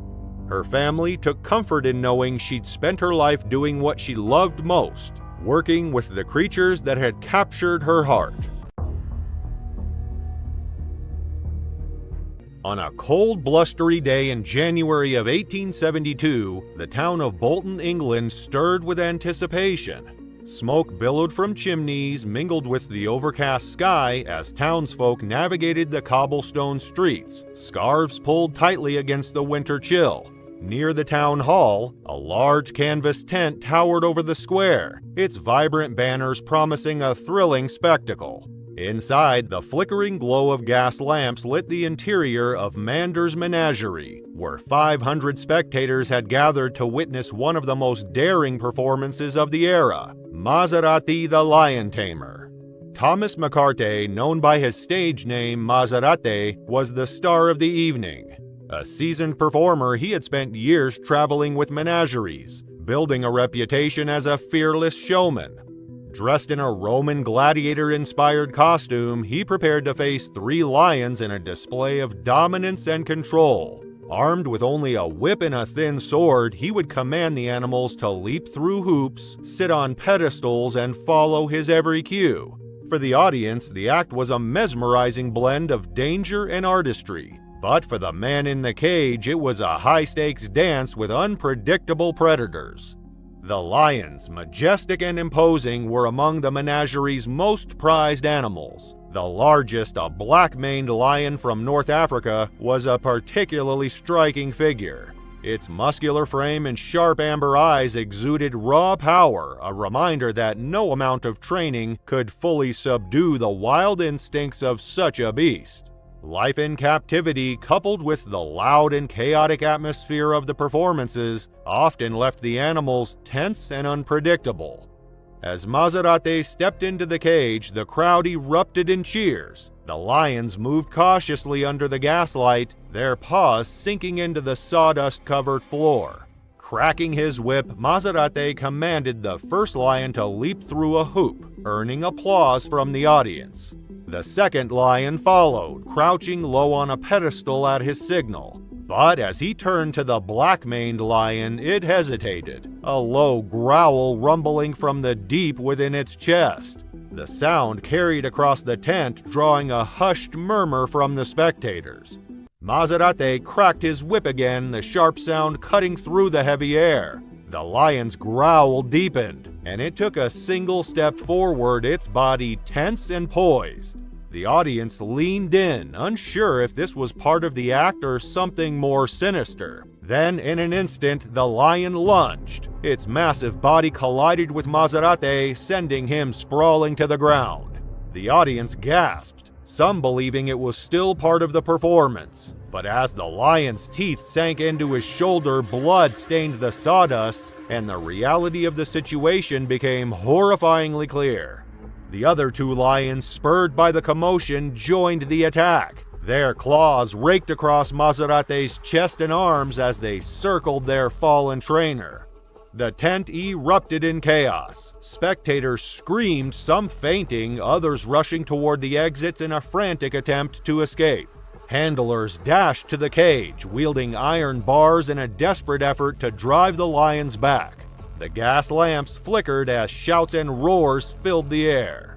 For several agonizing minutes, the handlers fought to subdue the lions. They struck at the animals with iron bars, attempting to create enough distance to reach Maserati, who had been dragged deeper into the cage. By the time they managed to pull him out, his body was severely mauled, his costume soaked in blood. He was barely alive, his breathing shallow. Witnesses later claimed he tried to speak, his lips moving faintly, but no words came. He succumbed to his injuries shortly after being carried from the tent. The attack left the crowd in shock, and news of the tragedy quickly spread across England. Newspapers chronicled the grisly details, sparking debates over the ethics of lion taming and the treatment of wild animals in captivity. Victorian society, captivated by the spectacle of such performances, was forced to confront the deadly risks faced by the trainers and the animals alike. The lion responsible for the attack, later dubbed Macarte's lion, became infamous. After its natural death in 1874, the lion was preserved by the taxidermist Roland Ward and displayed in London, where it drew large crowds of curious onlookers. Maserati was buried in the Roman Catholic section of Tongay Cemetery in Bolton, where a white marble cross was erected in his memory. The inscription commemorates the life and bravery of a man who lived and ultimately died on the edge of human ambition and untamed wilderness. His tragic story remains one of the most infamous accounts in circus history, a chilling reminder of the volatile balance between spectacle and survival. In the heart of Uzbekistan, where ancient Silk roads once carried treasures between East and West, lies a modern city struggling to maintain its aging institutions. Among them, a Soviet-era zoo where magnificent beasts paced behind weathered bars, and where one man's desire to impress would lead to his devastating end. Farouk Ariskalov had worked at the city zoo for over 15 years, his callous hands and weathered face telling the story of countless days spent tending to the facility's residents. At 44, he was neither young nor old, but experienced enough to know better than to do what he was about to attempt. His monthly salary of 15,000 tenge, roughly $35, barely covered his basic needs. But it was his new relationship that made him yearn for something more impressive than being just another underpaid zookeeper. Marina, his girlfriend of 3 months, had captured his heart with her youth and vitality. At 28, she was significantly younger than Farouk, and her constant social media presence made him increasingly aware of the gulf between their worlds. She would often show him viral videos of other zookeepers interacting with their animals, asking why he had never shared such exciting content of his own work. The lion enclosure had always been the zoo's main attraction. 3 magnificent African lions, 1 male and 2 females, had been born in captivity and raised at the facility. The male, whom the staff called Sultan, was particularly impressive with his full mane and powerful build. Despite their captivating upbringing, these were not tame animals, something Farouk knew all too well from years of careful feeding and cleaning routines. On that fateful morning in December 2024, before the zoo opened to the public, Farouk arrived earlier than usual. The sun had barely risen over the Soviet bloc buildings surrounding the zoo, and a light frost still covered the ground. His colleagues would later recall how he had seemed distracted lately, constantly checking his phone and talking about his new relationship. What Farouk didn't realize was that these apex predators, despite years of captivity, retained every instinct of their wild ancestors. African lions capable of bringing down prey weighing up to 1,000 pounds possess jaw strength measuring 1,000 pounds per square inch. A single swipe of their paw can crush a human skull, and their territorial instincts remain as sharp as their 4-inch canines. The footage recovered from Farouk's phone would later reveal his final moments. He approached the enclosure with his phone held high around 5 a.m., recording himself as he spoke to the lions in the enclosure. The animals, usually still drowsy at this hour, began to stir as he drew closer. Then, in a decision that would prove fatal, he did the unthinkable. He entered through the service door. The attack was immediate and devastating. Sultan, the male lion, initially remained still, watching as Farouk approached. Moments later, he moved toward the zookeeper, followed by the two lionesses. One of the lions eventually clamped its jaws down on Farouk's arm. His phone, still recording, captured his first screams before being knocked from his grip. With over 800 pounds of muscle and raw power bearing down on him, any chance of escape vanished. The lions continued their attack, overpowering him with ease. There was no one else present at that early hour. Farouk had entered the enclosure alone, and the zoo had not yet opened for the day. His absence was only noticed when the other employees arrived later that morning, and by then it was far too late. Zoo staff rushed to the lion exhibit once they realized something was wrong, but by then the lions had already mauled him beyond saving. It took animal control officers over an hour to secure the enclosure before they could recover his remains. His phone was later found several feet away, its screen shattered but its recording intact, preserving the horrific final moments of his life. The tragedy quickly gained international attention, with media outlets worldwide reporting on the shocking incident. News platforms highlighted growing concerns over zoo safety protocols and the dangers of close human interaction with wild animals. The footage of Farouk's final moments, which surfaced online, became a focal point of discussion about the risks zookeepers face, fueling debates on whether stricter regulations should be implemented.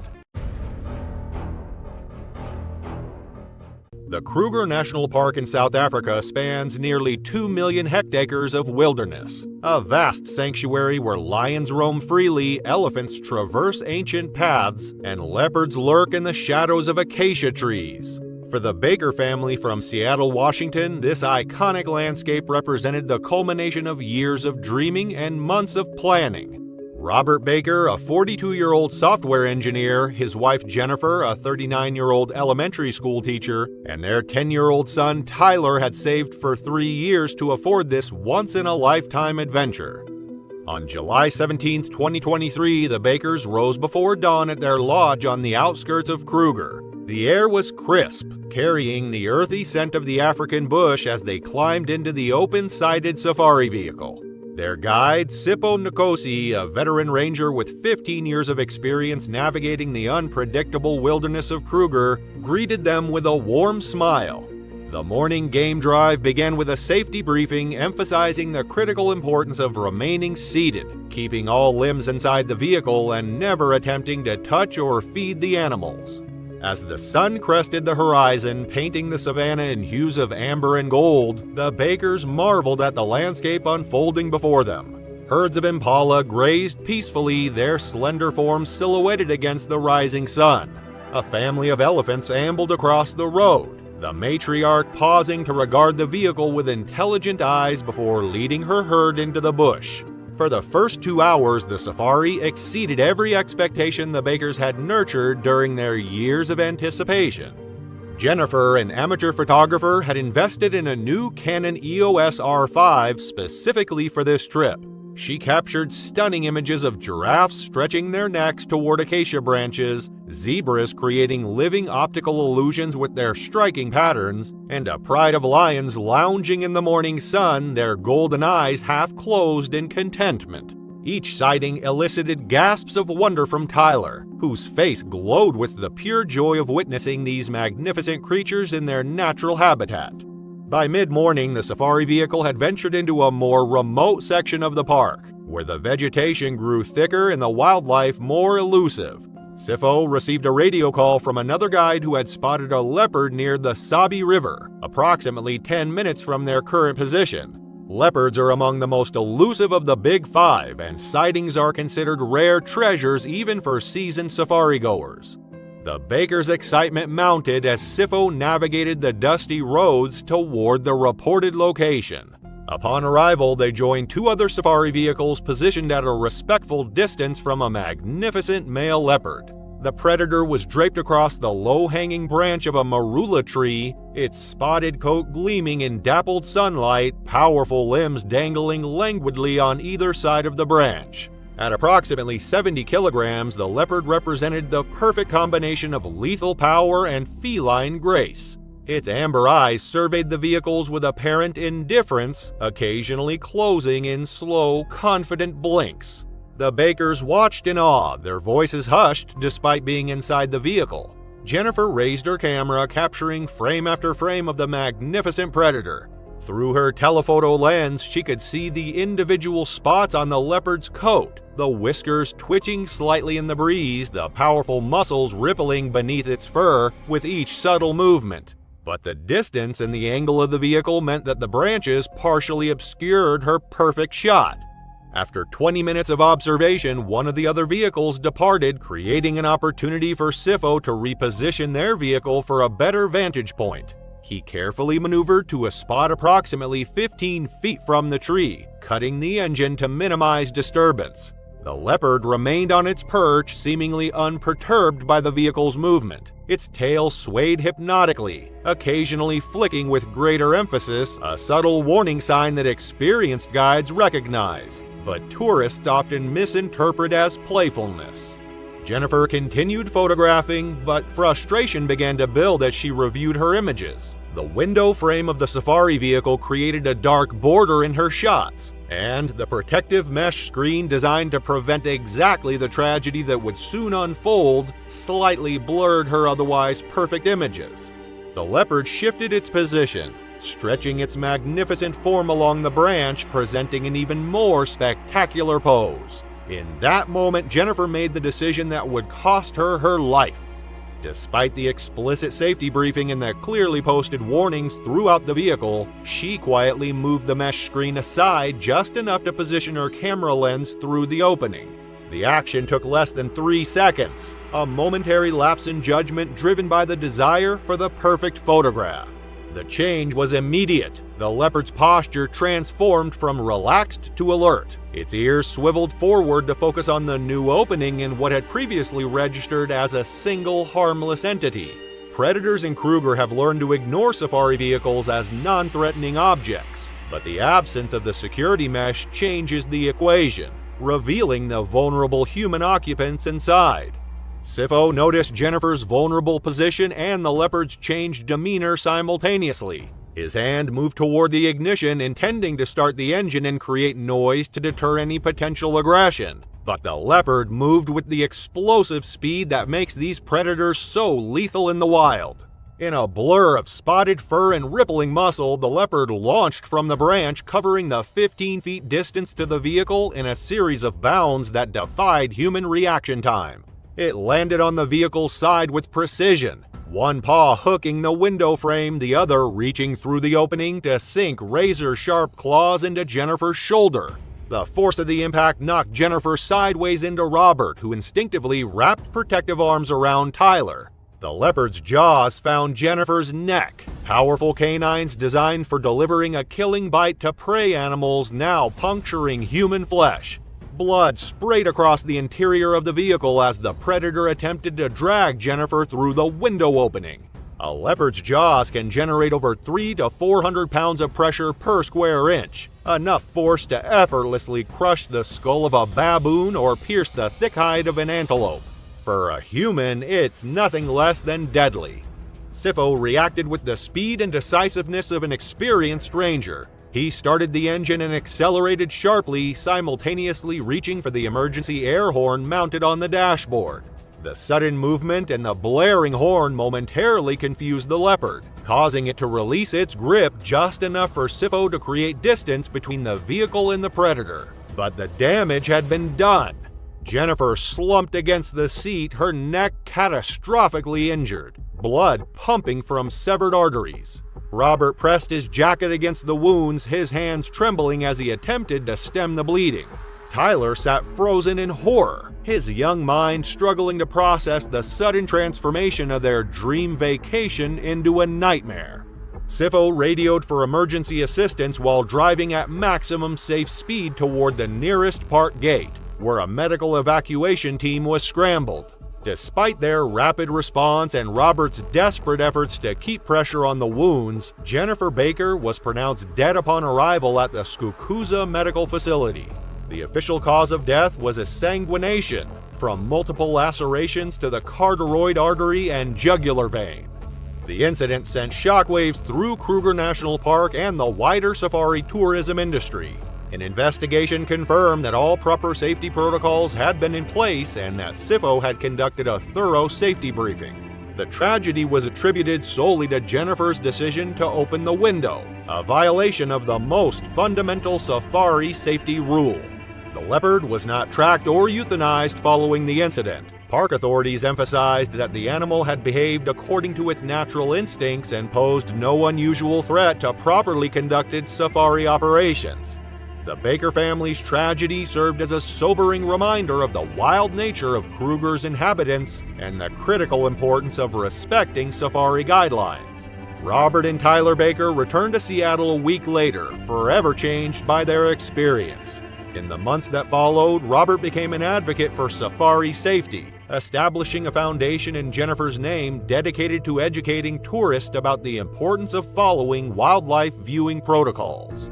Today, guides in Kruger National Park often include the Baker incident in their safety briefings, a stark illustration of how quickly a dream safari can transform into a nightmare when the thin barrier between humans and wild predators is breached.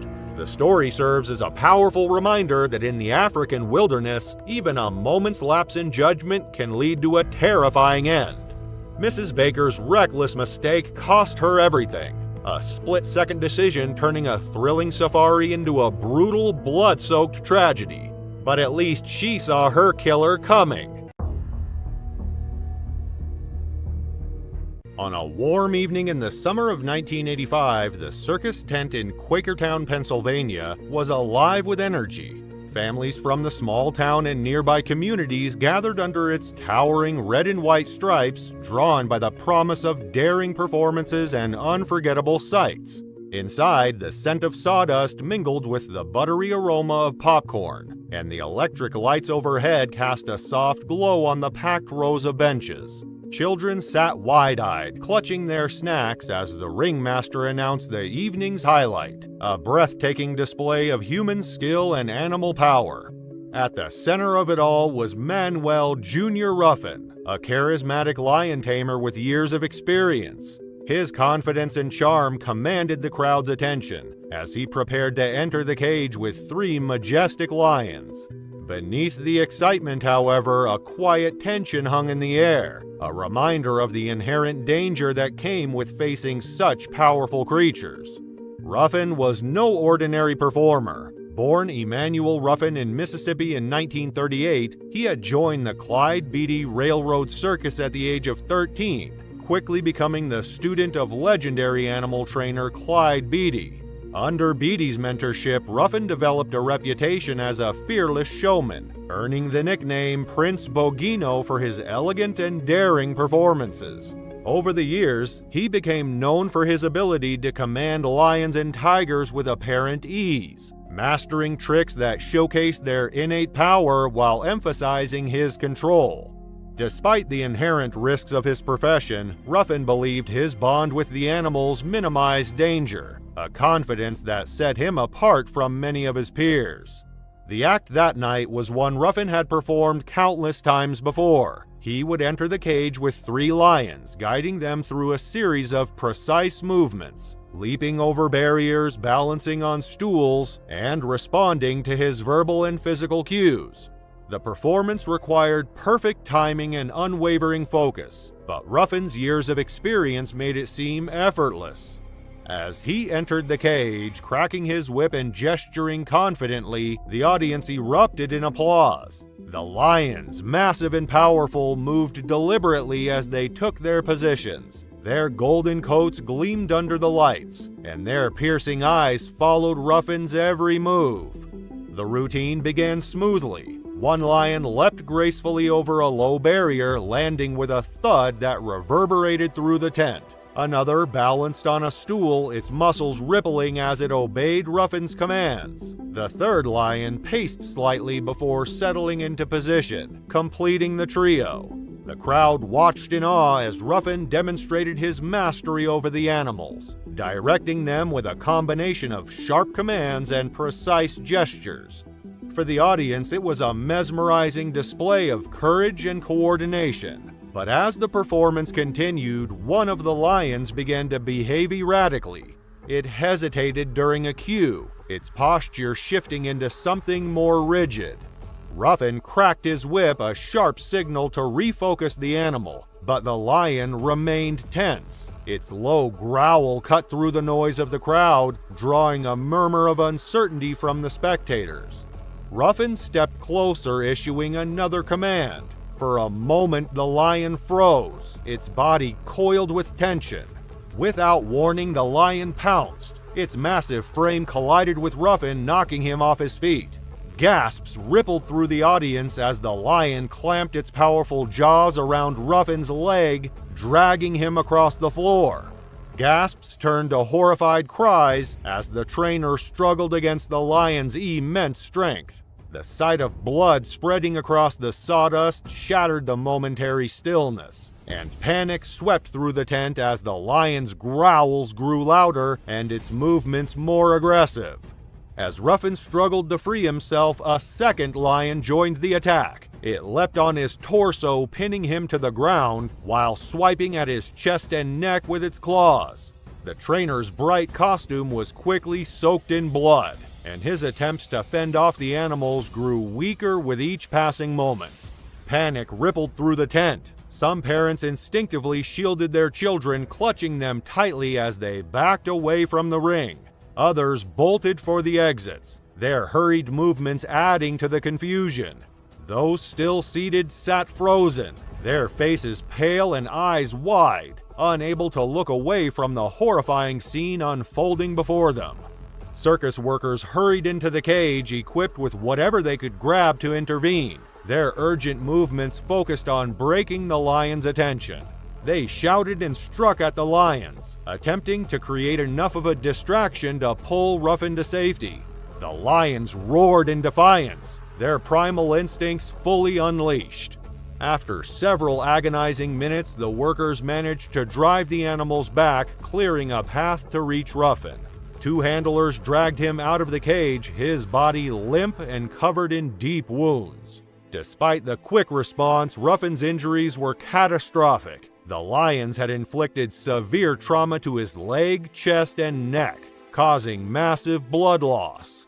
Medical personnel arrived at the scene and worked desperately to stabilize him, but their efforts were in vain. Ruffin succumbed to his injuries shortly after the attack, leaving the circus tent eerily quiet in the wake of the tragedy. Ruffin's death shocked the circus world, where he was both admired and respected for his skill and showmanship. Trainers who knew him spoke of his dedication and the unique connection he shared with the animals he worked with. Yet, the incident highlighted the unpredictable nature of wild animals, regardless of the bond a trainer believed they had built. The lions, despite years of captivity and training, remained powerful predators, capable of reverting to their instincts in an instant. While the lions involved in the attack were spared euthanasia, their futures remained uncertain. The circus industry itself began to feel the weight of increased scrutiny following Ruffin's death. Trainers revisited their safety protocols, and some questioned whether performances with large predators could ever truly be made safe. The tragedy added fuel to ongoing debates about the ethical implications of using wild animals in entertainment, though for many it was a risk inseparable from the spectacle of the circus. On a frosty March morning in 2019, the small Czech village of Zidikov stirred to life beneath a pale winter sky.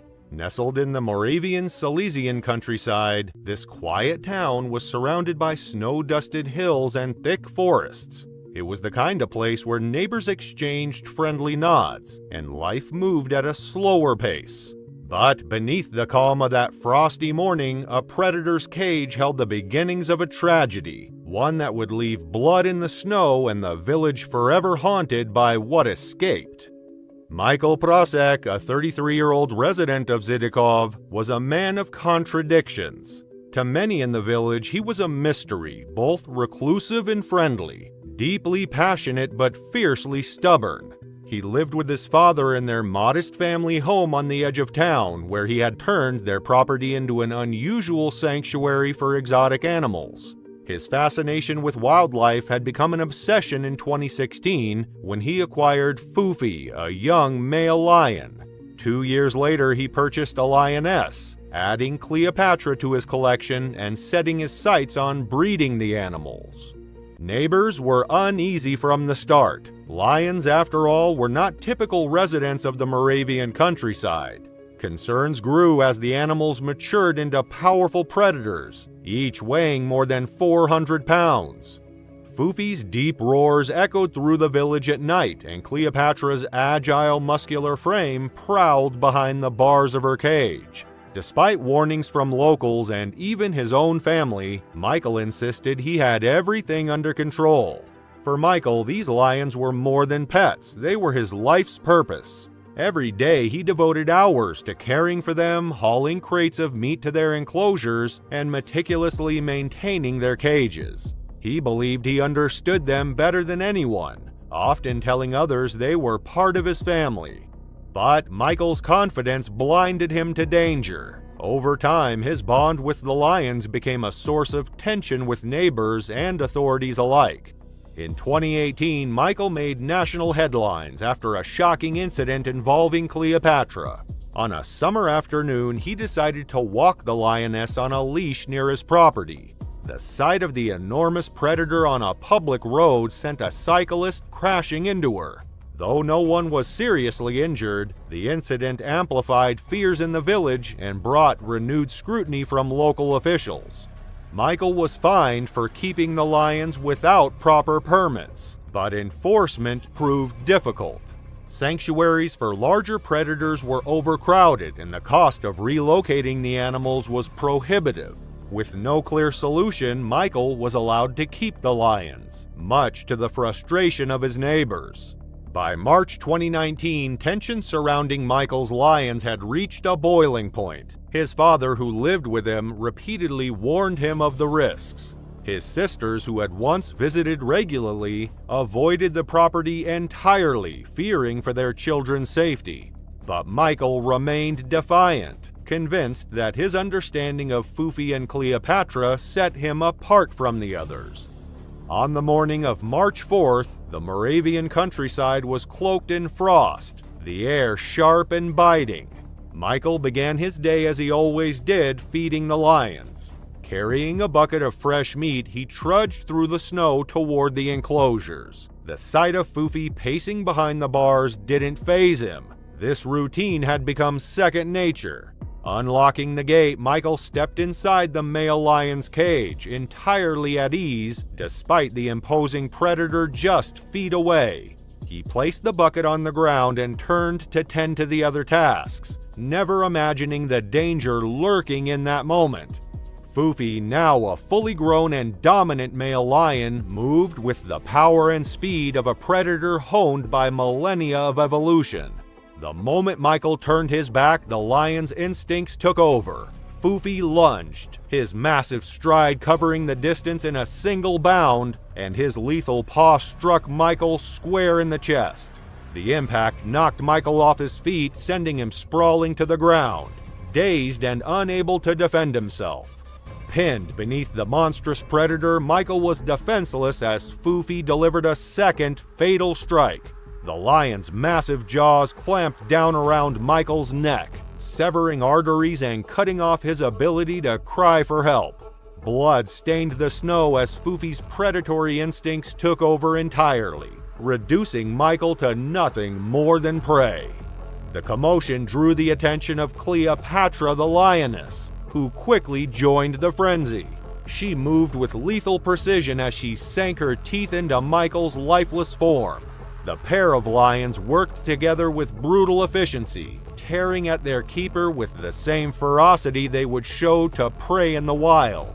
In mere moments, Michael's life was extinguished and his body was left unrecognizable under the combined force of the two beasts.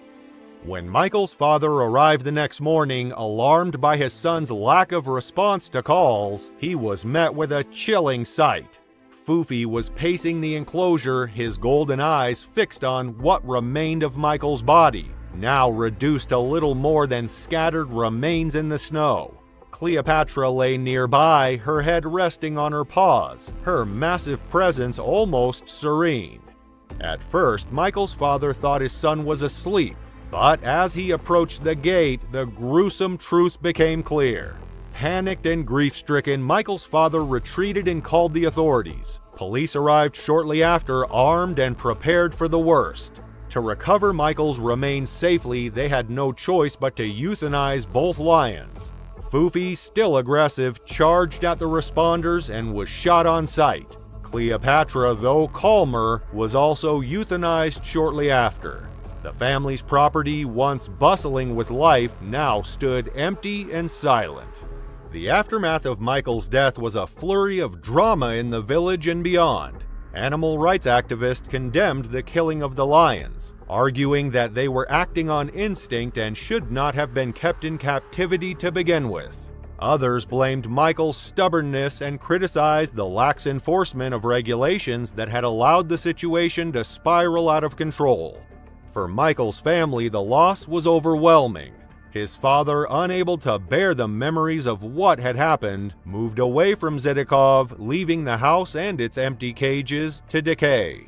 Over time, the property fell into disrepair, overgrown with weeds and shrouded in silence. The rusting cages and abandoned enclosures remained as a haunting reminder of the risks of keeping wild animals in captivity.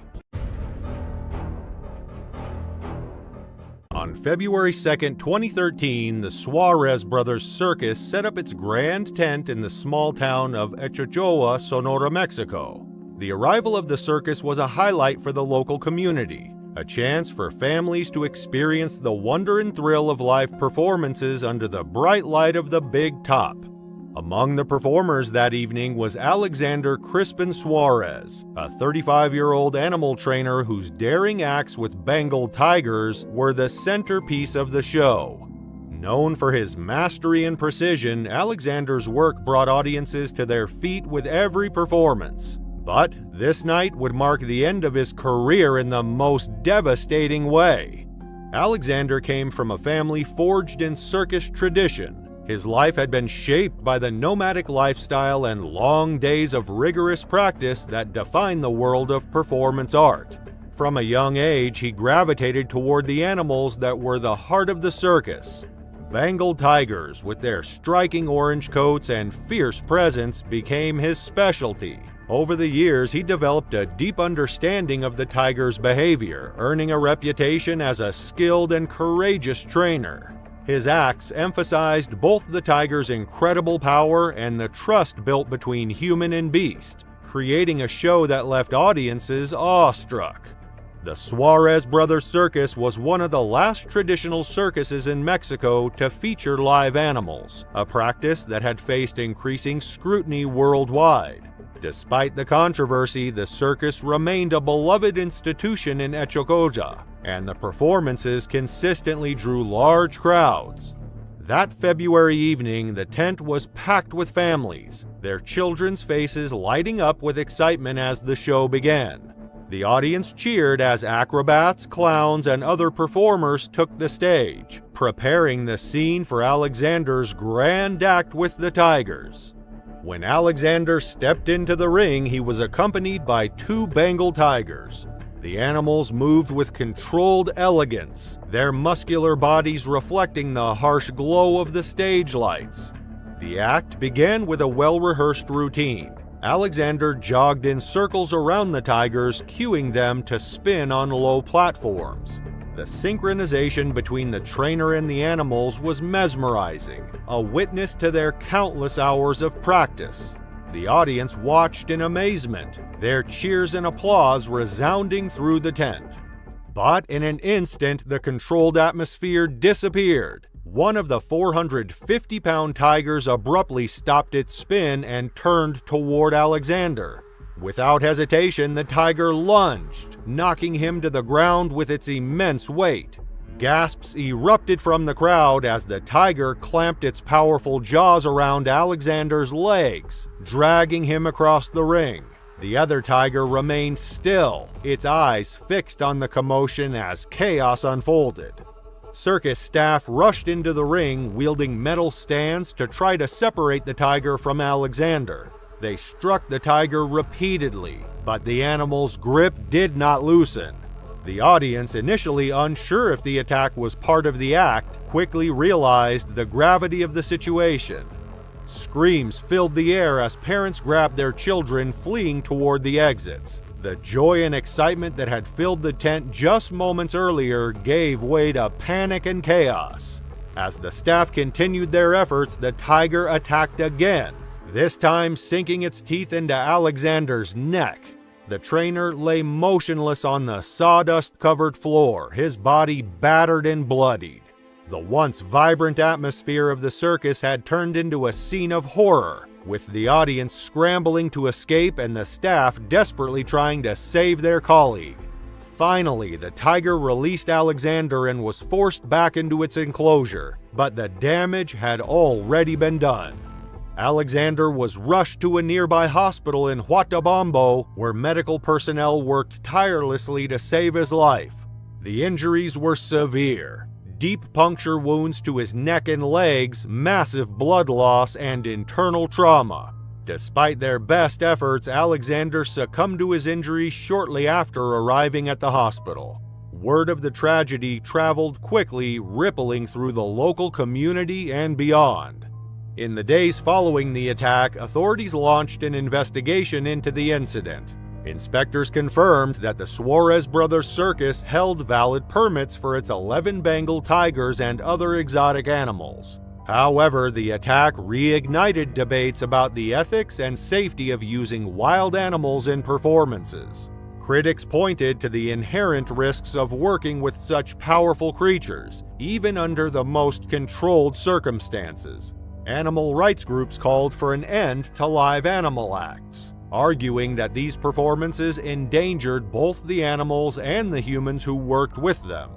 The Suarez Brothers Circus continued its tour, but the memory of that night cast a shadow over every performance. The tragedy lingered with the Suarez Brothers' name, transforming what was once a source of joy and wonder into a gruesome reminder of the dangers lurking behind the spectacle.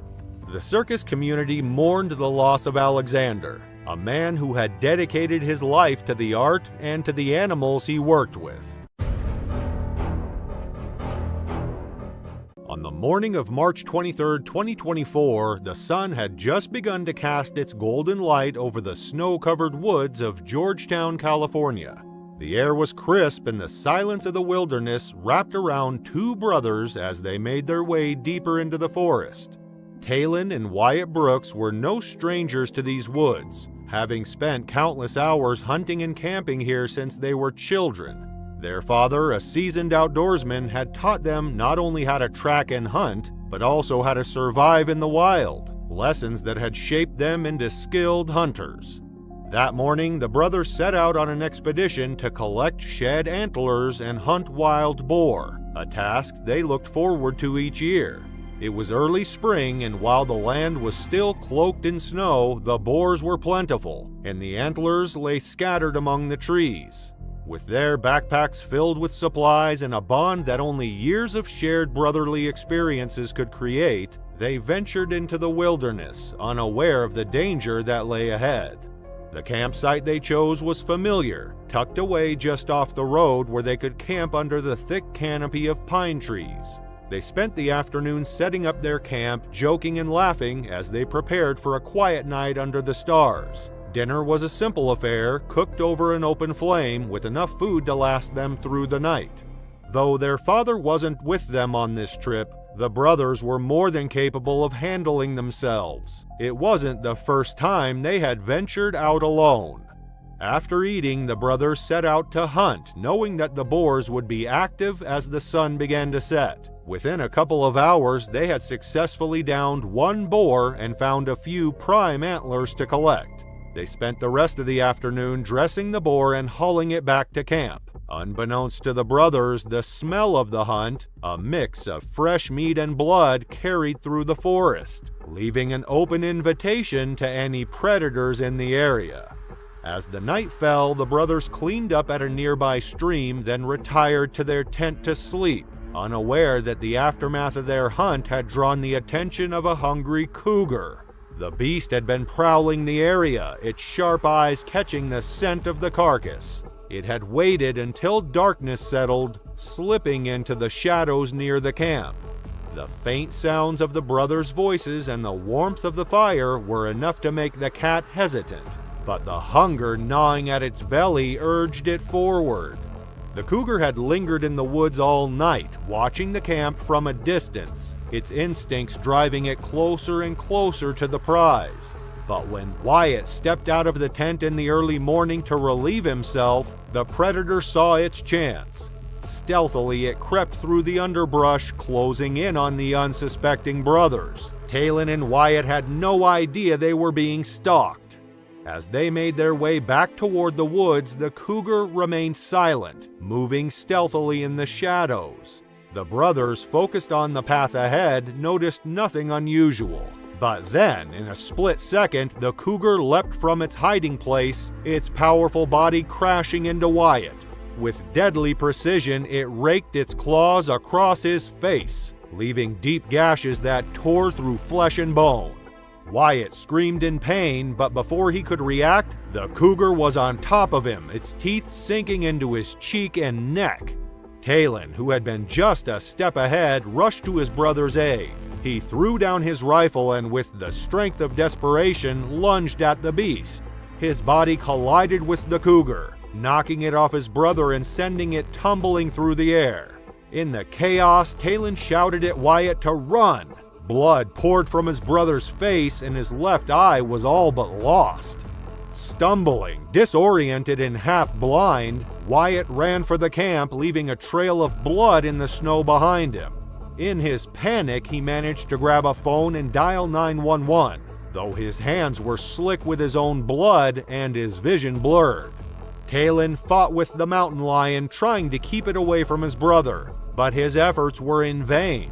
The cougar, furious and afraid, attacked again, its claws slicing through his body with terrifying force. Talon's cries filled the air as he tried to fight back, but the lion's grip was relentless. Within moments, Talon was on the ground, unable to protect himself from the creature's savage assault. The lion tore into his throat, silencing him forever. Wyatt reached the camp, finally managing to speak to the 911 operator before he passed out from shock and blood loss. The paramedics arrived moments later, but it was too late for Talon. They found him just a few feet from the camp, his body mangled beyond recognition. The cougar had been standing over him, feasting on its prey when the officers arrived. They fired their shots, driving the lion back into the trees, but it was clear that Talon was already gone. The cougar was eventually tracked down and euthanized. Its stomach revealed the horrifying signs of its predation, with blood still fresh on its muzzle. Wyatt, though gravely injured, was rushed to the hospital. The surgeons worked to save what they could of his face, though his injuries were severe. Wyatt was expected to recover, though his appearance would forever be altered by the brutal attack. Thank you for watching this Big Cat compilation. If you'd like to see more content like this, make sure to click on the next video. Thanks for watching.